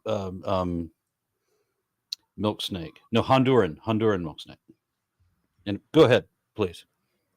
Yeah, I see that the Targum also has, he observed the ashes of the binding of Isaac, which were at the base of the altar, and he remembered his covenant with Abraham, which he had set up with him on the mountain of worship. He observed the sanctuary house, which was above, where the souls of the righteous are, and the image of Jacob, which was engraved on the throne of glory. And he repented in himself of the evil which he had planned to do. The evil which he had planned to do. Yeah. The evil which God had planned to do. To be quite clear, God repented. He is evil. Right after he threw Satan at those people. Well. Okay. On verse 16, the depiction of the angel in this verse is an expansion of what's described in 2 Samuel 24:17 and appears also in 4 Samuel A and Josephus in Antiquity 7:3-7. Knoppers writes that these statements were lost to 2 Samuel 24:16 by haplography, homo ioacton from Vayisa to Vayomer David at the beginning of 2 Samuel 24:17. Dirksen writes that the Qumran text indicates that this verse is not an original contribution from the chronicler, and so it is impossible to draw conclusions regarding the chronicler's angelology. Klein, however, writes that the angel hovering in midair seems to represent a mediating role between God and the world, references found in much later texts in Daniel 8:16, 10:4, and 12:6. Didn't we also get a similar figure in Genesis? The one outside the garden holding up the Mm. sword. is Fire So those and had the- cherubim, and it's like implied that there's 2 of them or more, multiple at least. I don't remember, but I remember a They have flaming sword. Spinning Yeah. swords. Yeah, But yeah, was there an angel holding it? Because I remember reading that it was just the Oh, yeah. sword kind of Yeah, acting. He yeah. drove Oh, out the humans, Mm. and at the east of the Garden of Eden, he placed the cherubim and a sword flaming and turning to guard the way to the tree of life. Yeah. I Yeah, have to yeah, say that that's in right. Hebrew it's way cooler. Lahav ha'cheret ha'mithapechet. That sounds awful. you should take something for that. If- you need to get a softer sound rather than. But what does that mean, Omer? What, in Genesis or in Chronicles? Because we're talking about What you Chronicles. just read, how would you interpret that in English? The metal Fire thing sword. of the sword which Hilt. rolls over itself.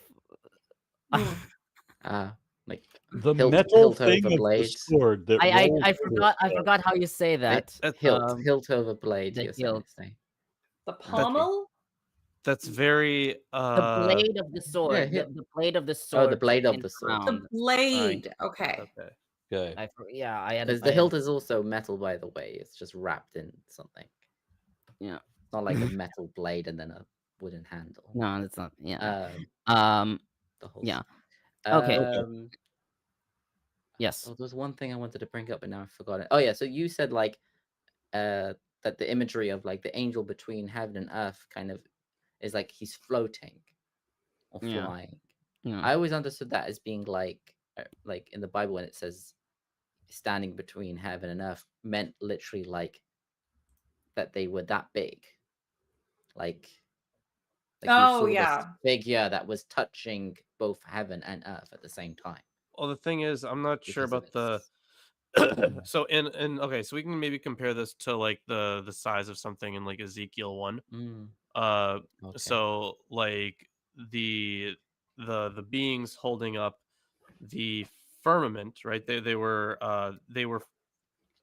I don't think they were it might have said that they were floating.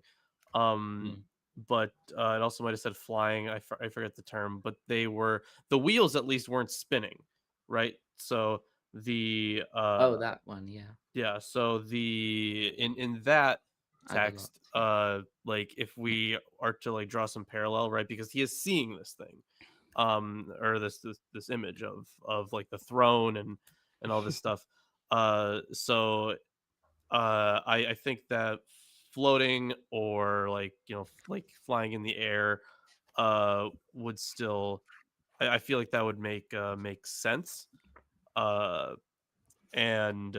it's not like they had exact dimensions for like where heaven begins until later. Rabbinic tradition has like sizes of the heavens and the firmaments and stuff like that. Yeah.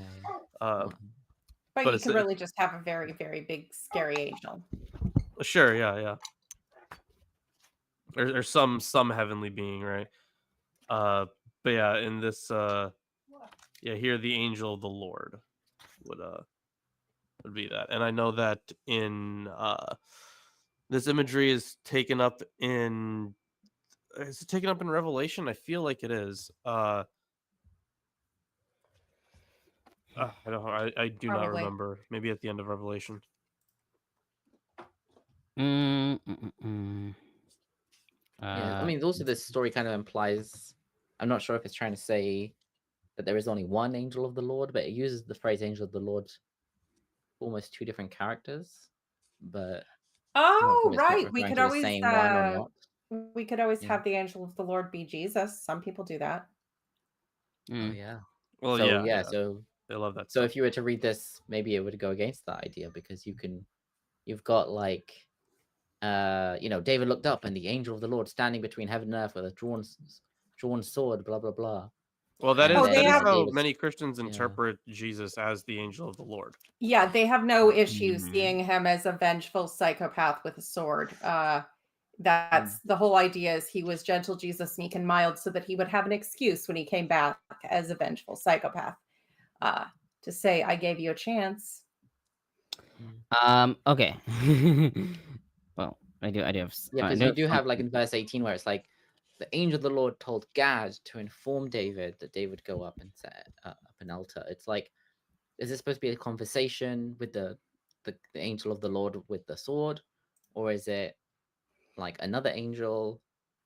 I think Yeah. doesn't the prophet get a vision of where the angel stops and then they go to make an offering there to keep it stopped or just plead for their lives or whatever? You guys keep talking about angelology. You really should address an angelologist. That profession has somewhat diminished. Okay. Yeah, there isn't a vision, but you do. It's like you have like an earlier verse where it says God tells the angel to stop, and it was when it stopped, it was standing on the threshing floor of Ornan the Jebusite. Standing there. Then you have David seeing it, and then you say like David should go and set up an altar on the threshing floor of Ornan the Jebusite. Then Ornan sees the angel, and then David comes to Ornan. So it's. I thought Ornan just saw David coming and was like, this is bad. I'm gonna hide. It says Ornan too saw the angel. His 4 sons who were with him hid themselves, and Ornan kept on threshing the wheat. Although that's one opinion. Another opinion is it's saying that they were hiding because there was. Oh my god! And oh then, my fucking god! Have the note. There is a comment by Klein about the sword as well. Oh god! Oh, So okay. he notes Hollis R. Johnstone and Sven Holm Nielsen in comments on 2 possible references to comets in the Old Testament proposed that the sword might refer to the tail of a comet and believed that the chronicler transformed the original idea of an angel with a sword into a heavenly phenomenon. This observation is based on no credible evidence and is innocent of the textual history discussed, etc., that shows that this is no innovation of the chronicler. Yeah, no, yeah, that's ridiculous. Innocent of Nice try, the though. Evidence. I like that. I So- like that. That's a nice way of putting it. So Yeah. Isaac Claim is based on no mentioned credible evidence, but I believe it anyway. Isaac mentioned stopping. So can I just stop the show because people were asking questions in the chat and Jacques Poulemer looked it up. Does anyone know what day it is today? The Thursday? 29th. Yes, it's the 3rd anniversary of us doing the Bible. We started at May 29th, 2022. Oh, Wow. wow. We Okay. haven't finished. Wait, it. hold on. If we started in People were 2022 asking how long Oh, yeah, okay. this would take. So I said Tomer once calculated it and came to 20 years or something. Was it, Tomer? Yes. Depends on how many chapters a week we read. Yeah. But yeah, so today's the anniversary of the first show, episode 1, Genesis 1. Yeah, which only like 3 people of it remained. Which I only like this. lasted for an hour and 35 minutes. Where we're not doing Well, we only got 4 verses done because it was a very there's a lot of shit around that chapter. Yeah. Okay, so moving to the text. On verse 17, these are but sheep. What have they done? Knoppers comments, quote, like the plaintiff of Psalms 51:5, which in the English translation is 51:3, who confesses, I know of my rebellions, my sin is continually before me, David reaffirms that he committed the crime, but he also questions the punishment. David proposes to attenuate the negative effects that the king can have on the fate of his people as a nexus between the heavenly and earthly realms. In both Samuel and Chronicles, David implores Yahweh to vent his wrath against the perpetrator, i.e. David, and not against the innocent populace of Jerusalem. In this regard, the grounds for David's appeal resonate with the chronicler's standard of justice, according to B. Kelly, which some have simplistically referred to as a theology of immediate retribution, quote unquote.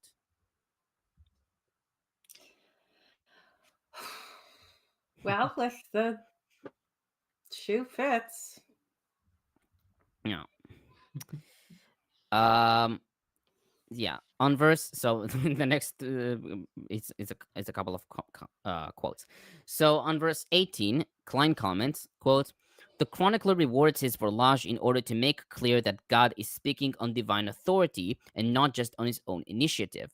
The content of this oracle is that David should build an altar for Yahweh on the threshing floor of Onan. That is, it gives divine and prophetic warrant to the altar site. By acquiring the site and building an altar, David does penance for his sin and initiates sacrifice at the site of the future temple. Moses has called attention to several parallels between this chapter and Joshua 5:13-15. There, Joshua meets a man with a sword in his hand who is revealed as the commander of Yahweh's army. This man, quote unquote, also indicates a spot that is a sanctuary when he commands Joshua to remove his shoes. Mm-hmm. Now on 20-21, Japhet comments, quote, according to 2 Samuel 24:20, Araunah is in his house. He looks down, probably from a window, sees the king and his servants, and comes forth to meet them. According to Chronicles, Araunah/Onan is not in his house, but at the threshing floor, together with his 4 sons threshing wheat. Like David and the elders, he saw the angel, in utter fear of whom his sons hid themselves. Therefore, he did not look down, Vayishkaf, to see David, but just looked. In verses 20-21 are therefore an interesting elaboration of 2 Samuel 24:20, and Araunah looked down and saw the king. This meaning was developed in the text of Chronicles in 2 variants. Quote, Onan returned and saw the angel in verse 20, and Onan looked and saw David in verse 21. Thus, the verb look down, vayashkef, was first modified to turned, vayashav, and then changed to looked, vayabet in verse 21. The king, Hamelech, became the angel, Hamalach in verse 20, and in verse 21 was explicitly termed David. With stylistic expertise, 2 Samuel 24:20 has thus been expanded and a whole new chronistic verse introduced in verse 20. The whole and his courtiers approached him in 2 Samuel 24:20 was omitted from verse 21 in Chronicles, since David and the elders are already found at the threshing floor together with Onan.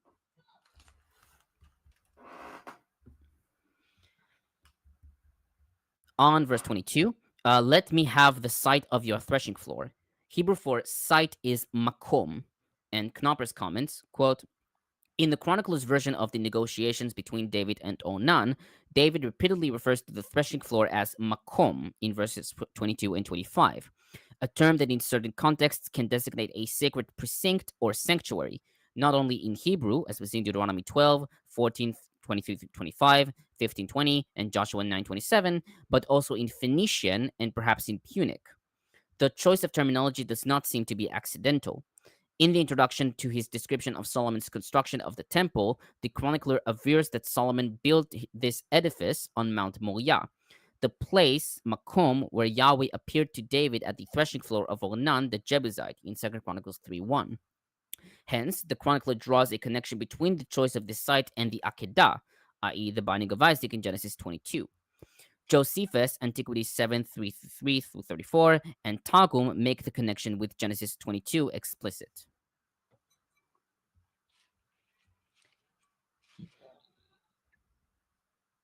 Yeah.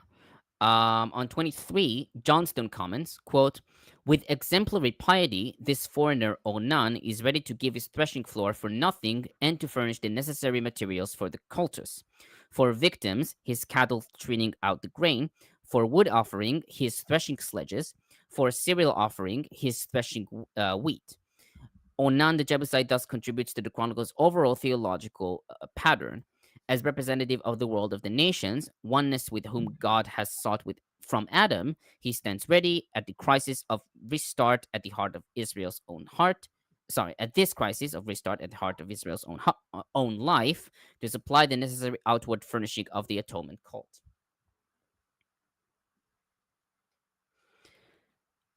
On verse 26, Dirksen comments, quote, after buying the threshing floor, David built an altar there as commanded in verse 18 and brings offerings. In 2 Samuel 24, this is a reason for God to end the plague so that the story is concluded.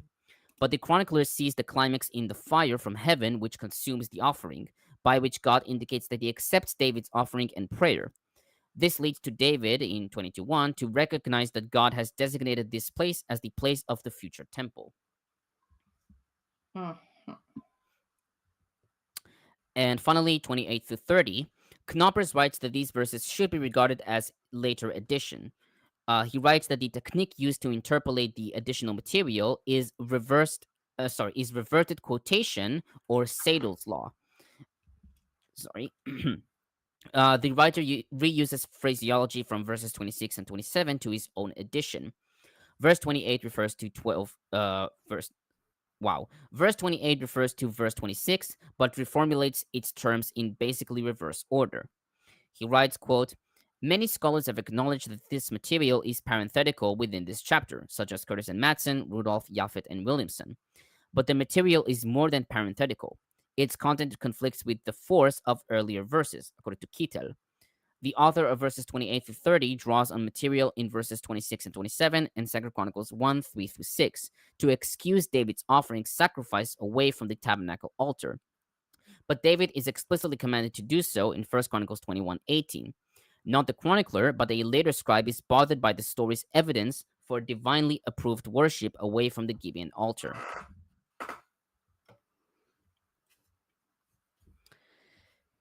Now, I have a Christian.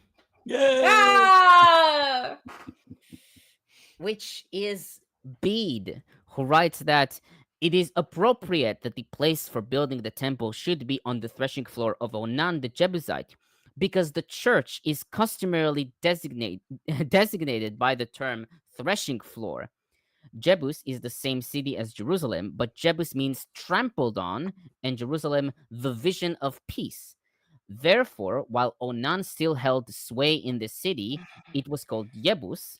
But when he sold the site of his threshing floor together with his oxen and threshing sledges to David, it took the name Jerusalem because the Gentiles who still persisted in their obstinacy were trampled on as worthless and contemptible by the wicked spirits. Obstinacy. Mhm. Yes. Okay. Yeah.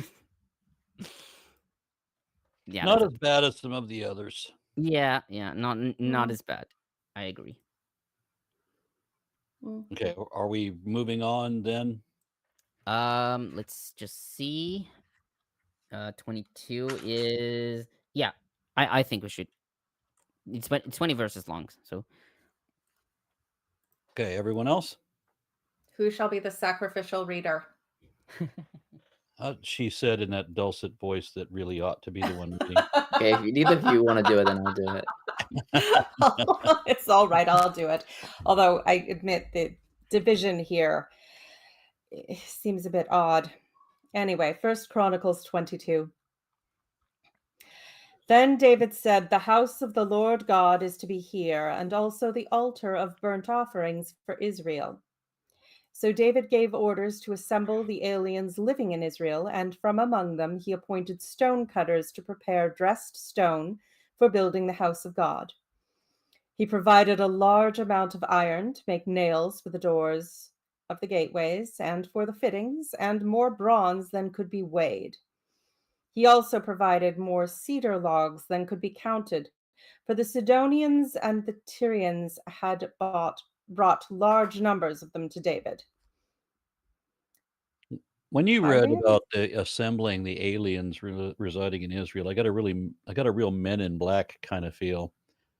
Yes, alas, this is not the Space Jews conspiracy. It's just enslaving the foreigners.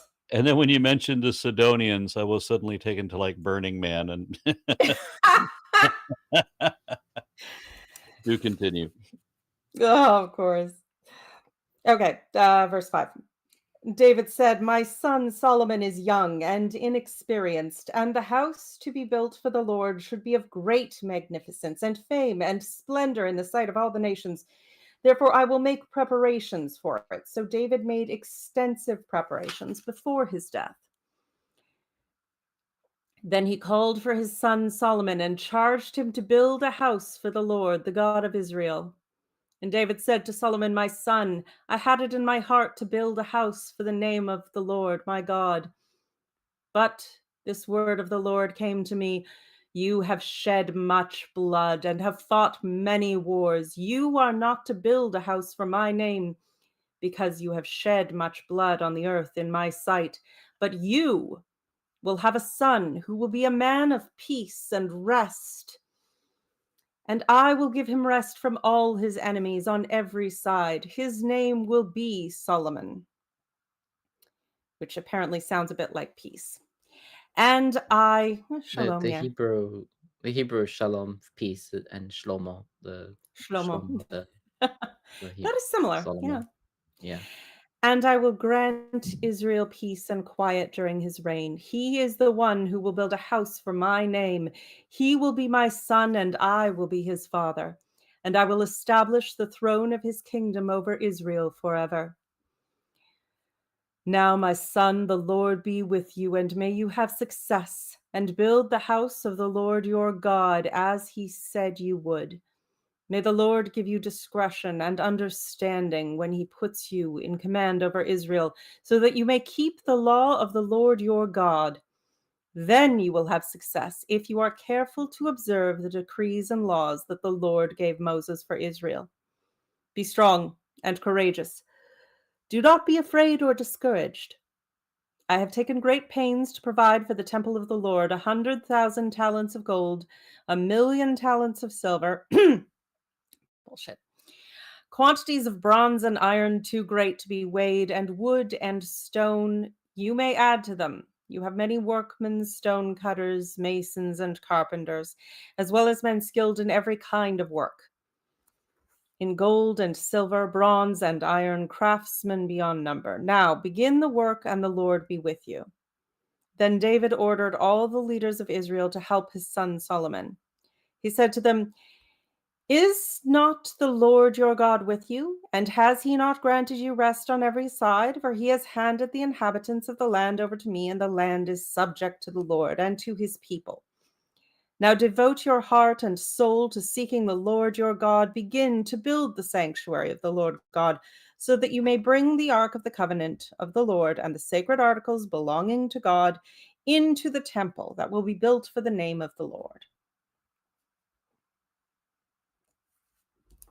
So, this is again this is a different account of what we get in the other books. So, we went over this last time, I think, but the emphasis went from it being the house of David, to the house of Solomon. Not just about the temple itself, but like the whole lineage stems The back dynasty. to the dynasty. Thank you. The dynasty stems back to Solomon here and earlier in the book as well. But the dynasty, found its roots in David, especially in 2 Samuel 7, right, where it says that that his kin will be the ones on the throne of Israel forever. But now it really places emphasis on Solomon. And this makes it also a little strange because David is here said to be the one getting all the preparations for the temple. But unless I'm totally misremembering, I think in the Deuteronomistic history, Solomon got his own preparations. Like he was the one in contacts with like the king of Tyre or whatever. And yeah, so he was the one getting all this stuff. But it seems like, but this is, it has David doing that stuff. So like, and well, once he again, doesn't I get have to ask, when we talk about you will have a son and all these sort of prophecies about what will happen, these are not written by prophets. These are written by historians about what already happened. Yes. Yes. Yeah. So yeah, they love doing that shit. They loved Ex-Eventu prophecy. That was their favorite thing. Just really the only thing you needed to do to add legitimacy to a claim is say that a god said it long ago. So It always works. Yep. There Really is the a only little thing. bit of a little bit of leeway in the text to, I think the chronicler knew about the other version of the story, and they kind of let that be, because they said like, oh, you can add if you want, but so you could argue that like Solomon did all this stuff by himself because he wanted to get all the merit, whatever. His father prepared everything and he added everything as well. But It's like they wanted David to remain important in some way, but they're not going to tie the dynasty back to him.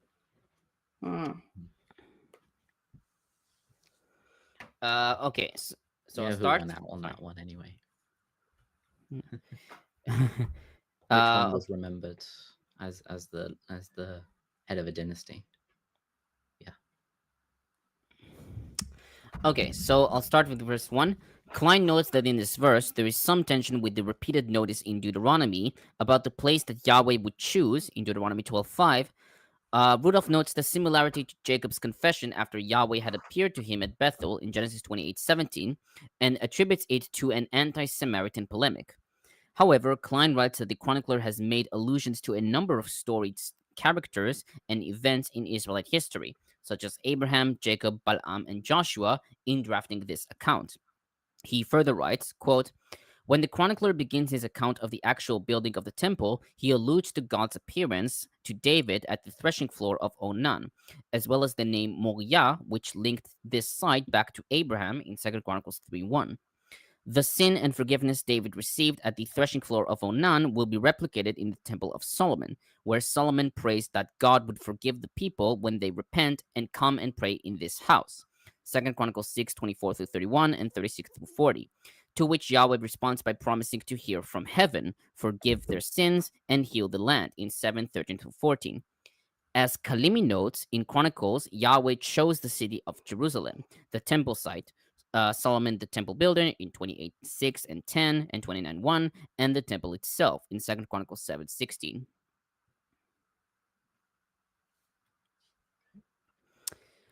On verse 2, foreigners. In Hebrew, gerim. Dirksen notes that the gerim formed a weak group, and in religious terms, they enjoyed equal rights. Moreover, in Chronicles, the word gerim is used here and in 2 Chronicles 2:16 for the remnants of the original population. He writes that the use of gerim in connection with the temple construction fits in with the chronistic way of thinking.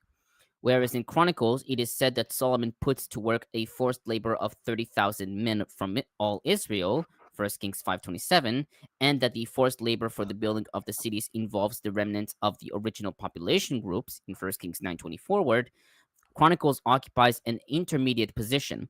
On the one hand, the Gerim are not Israelites, but on the other hand, they are not real aliens, quote unquote, either, and they do form part of their religious community. Thus, the writer does justice to his ideal of all Israel, quote unquote. He writes, quote, the fact that David puts the aliens to work here ties in with the writer's endeavor to make Solomon only the actual builder and to ascribe the preparations of as much as possible to David. In 2 Chronicles 8:7-9, Solomon orders non-Israelites to carry out forced labor for the building of cities. Now that the temple is no longer involved, there is no reason for the chronicler to make gerim of the non-Israelites in Kings.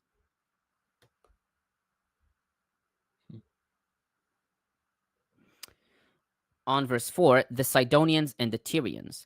Knoppers comments, quote, the authors of Samuel, Kings, Chronicles, and Ezra posit a history of commercial relations between the Phoenicians and the Israelites. Huram of Tyre sent David cedar, stonemasons, and carpenters to build David a palace, as was seen 14:1 and 2 Chronicles 2:3. Here, David sets aside innumerable cedar logs for the temple project.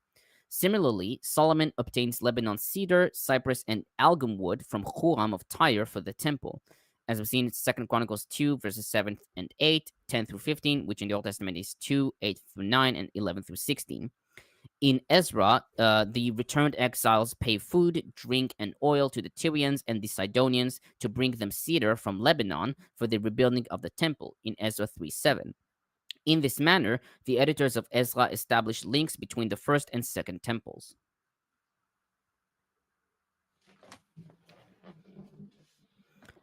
On verse 5, young and inexperienced.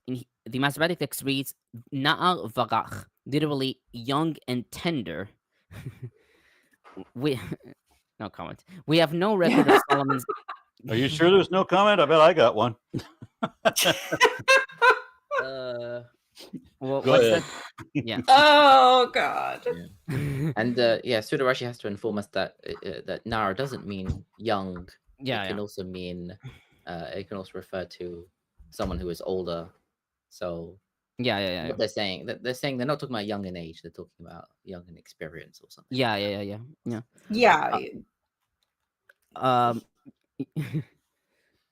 Yeah, so we have no record of Solomon's age when he ascended the throne, and we only have the length of his rule, as we've seen 1 Kings 11:42 and 2 Chronicles 9:30. In 1 Kings 3:7, Solomon describes himself as a small Na'al. Sudarashi suggested that Solomon was 12 when he ascended the throne, noting that Joshua, who was 42 years old, is also called Na'al. But the chronicler added Rach here to indicate that Solomon was young. Japhet asks if the repeated remarks about Solomon's young age should be interpreted literally, or to see them as a literary convention. She notes that some scholars, like Zalewski, accept the literary consequences from these statements, and conclude that Solomon did not reach a good old age, he was Seva Tova, like David. Rehoboam is also described as a boy and gentle of heart, in Hebrew Na'ar Varach Levav, whilst the chronological data suggest that he was 41 years old when he ascended the throne, as we see in 1 Kings 14:21 and 2 Chronicles 12:13. Thus, she concludes that the description Na'ar Varach is an expression of weakness, as Sudarashi suggests. Delightful.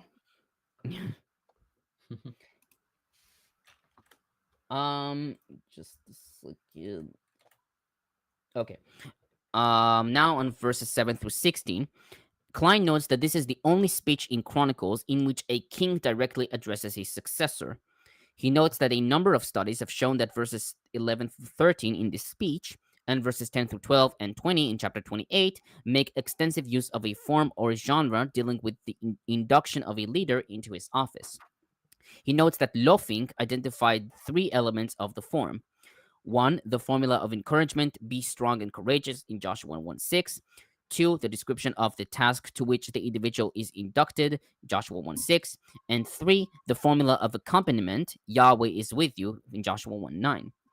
He further writes, quote, it is clear that in composing 1 Chronicles 22 and 28, which describe the installation of Solomon into the office of king, the chronicler depended on the account of the installation of Joshua. This makes the relationship of David to Solomon much like the relationship of Moses to Joshua. The work of Moses, who led the people out of Egypt, was completed by Joshua. David's extensive preparations for the temple building were brought to completion by Solomon.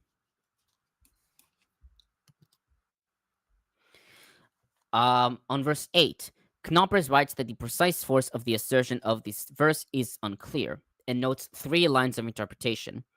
1, David's shortcoming is cultic in nature, quote, holy work needs clean hands, end quote, according to Rudolph. Ritual uncleanness bars David from temple building. This view calls attention to the fact that David is forbidden to participate in a central activity relating to the cult. 2, David's fault is on ethical grounds. He notes that some scholars contend that David's shedding blood constitutes an ethical lapse based on depictions of shedding blood, in Hebrew shafach dam, as a guilty act, including murder, as we see in Genesis 9:6, 37:22, Deuteronomy 19:22, etc. As Dirksen writes, quote, David has done wrong and is guilty before God, end quote. And 3, David's waging of wars is to be identified with bloodshed, a view already shared by Josephus in Antiquity 7:337. David's paradoxical and tragic flaw, quote unquote, according to Japhet, is his shedding of blood in battle. This interpretation presumes that the chronicler is interpreting and rewriting the text of Kings. There, David's preoccupation with waging war leaves him unable to go about constructing the temple. It's it's a little nuts, let's be honest. He's clearly half the people he kills, it's because God said to.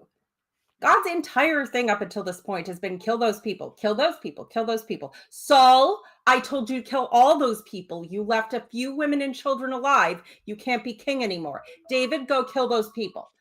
This has been his go-to. And then it's like, oh, I'm sorry, you have bloody hands. You can't build my pretty temple because you killed all the people I told you to, which was why I made you king. I should also note that I wrote a comment here. The commentaries are too long for me to even bother, because honestly, the Knoppers here extends on it too much. Holy frick! I just didn't even bother reading all of it because it was too much, honestly. So if you want a more extensive thing about verse 8, go look up Knoppers or Klein. I just couldn't bother to summarize it like a scholar. So on verse 9, but you will have a son who will be a man of peace and rest. Hebrew Bible reads, here a son will be born for you. The word nolad could be understood as has been born, according to Knoppers, or will be born, as we see in Vulgate, Targum, and Klein. Dirksen writes that the latter is more likely, especially in view of what follows. He notes that the term rest, menucha, refers to the state of peace during Solomon's rule after the wars waged by David. He writes that for the chronicler, this rest, quote unquote, is connected with the building of the temple as the high point of Israel's history. As builder of the temple, Solomon is a man of rest. He writes that this theological connotation of rest gives the opposite notion of warfare an ad hoc negative theological connotation, as was in verse 8, and makes David in the double sense of the where a man of war in 23. I don't know what I wrote. Just never mind. I see some comments. Okay, let me see. We've got Mighty Chicken. Says, my question is, why does God wish to have people killed? Does he need more servants in heaven or something? On its surface, it makes no sense. And I completely agree. Because when you kill somebody from the game, they just spawn in the afterlife where God is. So if he doesn't like them, why have them killed? But then why would God need to have anybody do anything? And why doesn't God look out for all these people and maybe have them work together? Because we've seen that God doesn't like people working together. That was the whole Tower of Babel thing. Huh, look, these people work together. They can accomplish great things. I got to fuck that up. So, yeah, I'm a little confused. It's almost as if God is just a provincial notion for people to make up excuses for why shit happened that they don't understand, as if he's entirely fictional. Then the Mighty Chicken adds, besides, God supposedly has the power to do so, correct? Why the middlemen? Yeah, because when God turns over, when God hands over victory, you still had to fight. You still had to get injuries and lose soldiers. God gave you that, but you had to do all the work yourself.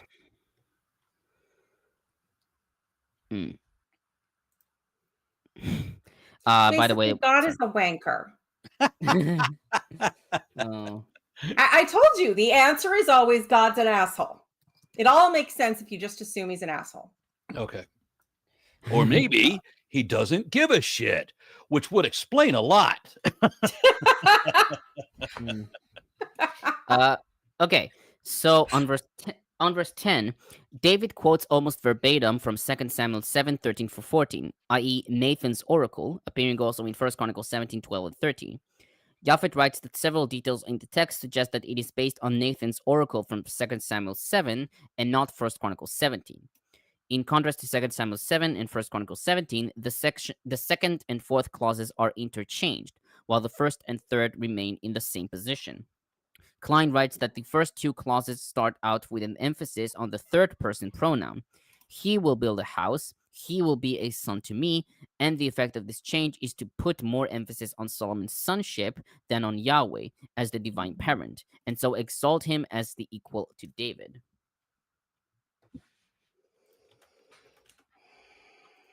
On 11 through 13, I think there is going to be an alarm pretty soon. So, hi Houthis. So if there will be an alarm by any chance that I need to close stuff up. So on 11 through 13, Japhet comments, in the second part of this discourse, David entrusts Solomon with the task of temple building, the success of which will be possible only through the fulfillment of three interrelated conditions. A, God's assistance, referred to as the most basic prerequisite, the Lord be with you. And further, may the Lord grant you discretion and understanding. And B, observance of God's commandments, also referred to twice, that you may keep the law. And further, you will prosper if you are careful to observe the statutes. C, finally, personal steadfastness, be strong and of good courage. At first glance, these conditions may seem a compilation of stereotyped phrases, yet they give expression to a clear religious and psychological concept. The general, rather conventional premise that a man may prosper only by God's assistance, available only to one who observes the divine commandments, imply in this particular case that God's help has not been guaranteed for Solomon by Nathan's prophecy or by the promise made to David. Solomon himself must earn it by keeping the statutes and the ordinances. I can't be the only one that notices that they have like 16 reasons for everything. We have to build the temple on this mountain because this is where Abraham almost killed Isaac. But we also need to build it because it's right next to Jerusalem that the Lord gave to David. And we also need to build it because it was the angel that stopped here. And these all happened at exactly the same place. I got a question, but when you said there might be an alarm, you Yeah. didn't explain any of that. Yeah, I mean, you know the Houthis He shoot means at a us, right? siren. Yeah, a siren alarm. Yeah. So so there is like an alarm before that, like when you say on the phone. Here we go. There it is. Yep, there it is. Let me We just can't hear close it. the windows. Your echo is working. Yeah, my phone is also ringing. So here. Oh. So Okay. tell us what's going on. Yeah, some rockets. I think his room is the. Oh, okay. I hear that. Yeah. Okay. If You as you had can it? see, yeah. I respect the sentiment. I just don't think they're going to listen. No, I was talking Yeah. to my phone because it couldn't shut the fuck up. Yeah, I know they are shooting at Yeah, us. Peter, Stop. can I get a clip of Tomer shut the fuck up? I'll get on it. Yeah. Oh, and also the customary rockets on Discord. There we go. Yeah, moving on. Okay. Okay, on verse 14, 100,000 talents of gold, 1,000,000 talents of silver. Commentators note that the amount of gold and silver described here is enormous and unrealistic, roughly 3,375 tons. Klein writes that at $400 an ounce, such gold would amount to more than $43 billion. In comparison, the amount of gold David denotes in 29:4 is 3,000 talents, and in 2 Chronicles 9:13, i.e. 1 Kings 10:14, Solomon's annual income was a mere 666 talents of gold. Allen calls these figures rhetorical mathematics and compares them to expressions such as thanks a million or 8,000 pardons. Japhet notes that some, like Rudolph and Brown, suggested that the chapter should not be ascribed to the chronicler, based on the exaggerated numbers and the contrast with chapter 29. She writes, however, that the essential problem on the passage is the irrationality and improbability of the numbers cited, which is not solved by a literary critical proposal, which relieves the chronicler of the burden of responsibility by ascribing the passage to a different author. Instead, she writes, quote, "It would seem, rather, that what we read here should be understood in view of the spirit which I can't speak. Permits the entire pericope, an impression of the grandeur and exaltation. Permits. Pericope. Permits the Permeate. Permeate. Fuck. I forget about this. I know English. word. Yeah, pericope. An impression of the grandeur and exaltation of the house of God beyond the power of humans to conceive. In the words attributed to Solomon, quote, "The house will be great, for our God is greater than all gods," end quote. In 2 Chronicles 2:5, in the Masoretic text 2:4, "For the house will be great and wonderful," verse 9. The degree to which these numbers present an idea rather than a practical reality is demonstrated in verse 14, where David commands Solomon, "To these you must add." Is there any need to add to such incredible quantities? Indeed, there is, because it is not in human power to supply adequately for the Lord's house.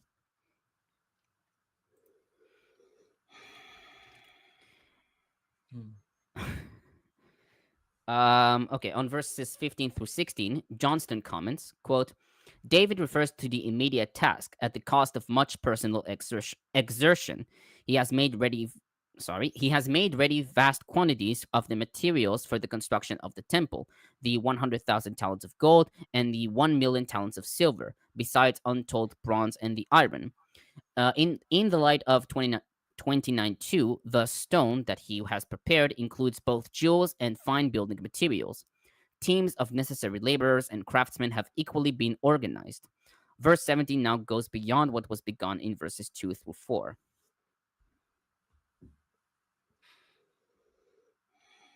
I just need to check if 10 minutes if you need to get shelter. Usually you just wait 10 minutes. No. Not yet. Okay, on 17th, finally, 17 through 19, Knoppers notes that some scholars, like Rudolph, Noth, and Brown, view this address as anticipating the building address of 28, 2 through 10, and 20 and 21, and deem it to be secondary. He notes that Thorntveit, what a name, argues that its insertion was occasioned by the great insertion of chapters 23 through 27, which separated David's private, 22:7 through 16, and public addresses in 28:2 through 29:19. The great insertion. He writes that Yeah, you need to separate David's privates. What was that? Yeah. From his No. pubic what? public. Shut up. From his pupil. He writes that while this is possible, the grounds by which all of chapters 23 to 27 have been excised from the chronicler's work has been vigorously challenged by recent scholars.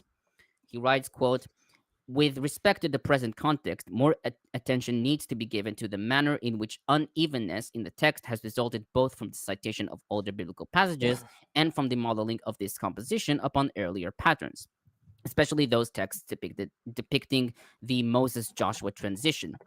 Deuteronomy 31 and Joshua 1, from which the author drew the various formulas, contain a variety of speeches delivered to various audiences at various times. Deuteronomy 31 contains, in fact, no fewer than 7 distinct speeches. The insertion of the long poem in Deuteronomy 32 adds yet a further complication in the progress of the narration. There is undeniably some repetition among the orations in these chapters, and among but this repetition may have little bothered the writer, who employed this variegated material in plotting his own composition. In other words, the elaborate sequence of speeches marking the transition from Moses to Joshua may well have influenced how the chronicler depicted David's final years and Solomon's rise to power." I could see that. Not yet. Yeah, no Christians as well. So I yeah. told you needed to spray. All right. So yeah, we don't have any more comments either. So I guess that's where we're going to close for today. I believe so. Yeah, I should sure. probably get to doing some real stuff.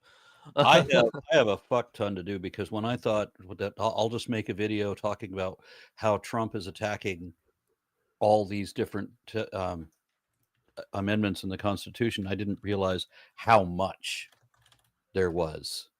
That there's a shit ton. So I'm going to be working on that for the whole rest of the day and probably the weekend. Make sure to include that clip of him saying he doesn't know if he has to follow the Constitution. All right. Oh, There's so many clips I want to include. It'll just when you include video clips, it makes it take even longer. When he said that when somebody gets up and pleads the fifth, that's an admission of guilt, right? What he said. No! And then when he's put on the stand himself, he pleads the fifth, 87 times?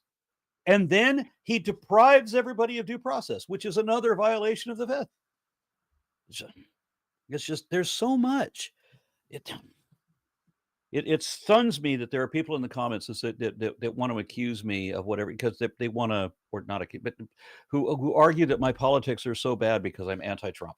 Really? What the fuck are yours? How defective are you?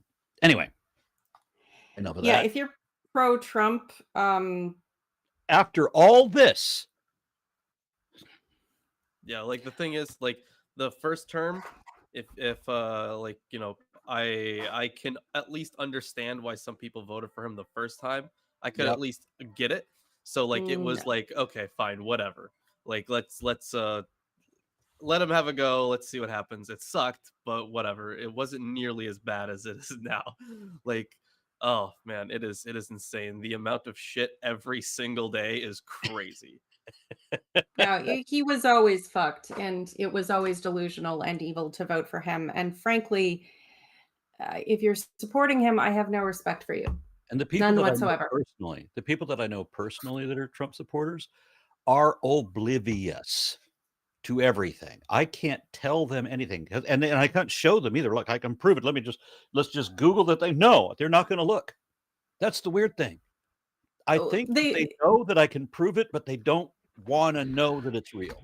Well, you have to remember that undermining legitimate sources is how they started this whole thing. They did it with science, with creationism, and they're doing it with politics too. Fox has been selling the narrative for decades and decades now that everybody else is lying about the news and they are the only ones that tell you the truth, when in fact, of all major news sources, they are one of the most unreliable, bigoted, and twisted. And much of what they say were sued for billions of dollars for spreading false information deliberately. Yeah, you don't settle $800 million if you did nothing wrong. Like, I'm sorry, no. You might pay a few million to make someone go away, but not that.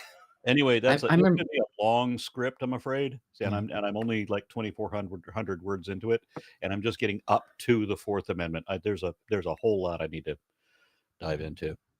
I believe you. I'm impressed by the amount of things that they have waiting in the wings to like distract from the current scandal. Like, oh, we added a journalist to this group chat. Tariffs, you know, like they're just like, and then this goes bad, and then they bring in something else to distract you. It's like, are you all drunk? So another Tesla Cybertruck explodes in a garage, and Elon blames the owners for charging it overnight. When, if you buy an electric car, they all tell you the optimal time to do that is to charge it overnight. Because, especially when you've got something with a big battery like a truck, then it takes 6 to 8 hours to charge it on a level 2 charger. So you come home from work, you plug it in, and it'll be good. You plug it in the evening, and it'll be good, ready to go in the morning. That's the way they set it up. It's not the people's fault that you built something that blows up. Yeah, also, it's supposed to be like cheaper to charge at night because exactly, it's not peak energy usage. Yeah. Well, there's a whole lot of other things too, and this is another thing that gets me. I mean, separate from Trump, we've got the Musk thing. One of the Teslas on autopilot, kills a family of 5 by just flying off the freeway or driving into a guardrail or whatever without even trying to slow down or avoid anything. And there's what's happens every time this happens is Musk blames somebody else, usually the owner. Mm-hmm. So that he's never responsible for anything. Of just how often this happens should visit back on him criminally. Watch that it never does, because he's the richest man in the world. Anyway, enough of all that. I don't think he's the richest man in the world who has had all the gender affirming care he can get. He's still a 5, and I still wouldn't fuck him for anything. Well, you don't have to. He's already got 14, 16 kids? Well, that depends. The ones he claims or the ones he'll actually pay for. Some of them don't claim him. No doubt. True. I can't blame them in the least. But yeah, it's he still, especially how he treats his baby mamas. Like we just women all together. We will not touch him. No. All right. I got to bow out because I gotta go to work. So let's close this up. I And need we to will go All right. see you again this coming Saturday at a regular Yes. time. Yep. Okay. Make sure to join the Discord. That's the only real Discord. There's a left. Discord. Let it- Who's yeah. The Discord is it? one true Discord. Yeah. Tomer's Discord. No, I don't know about that one. That one probably sucks. Yeah, there he goes. That one's off in into- that one's into in the night. chat. And make sure to subscribe to Milwaukee Atheists for more dunks on things. I'm planning on doing more videos, like just in general. It takes me usually a while to do like a big research project. So now that I am at least done with school for now, I'll be posting more stuff. So Good. Yeah. All right. Thank you much. Anybody else? Bye, everybody. Night. See you soon. Bye.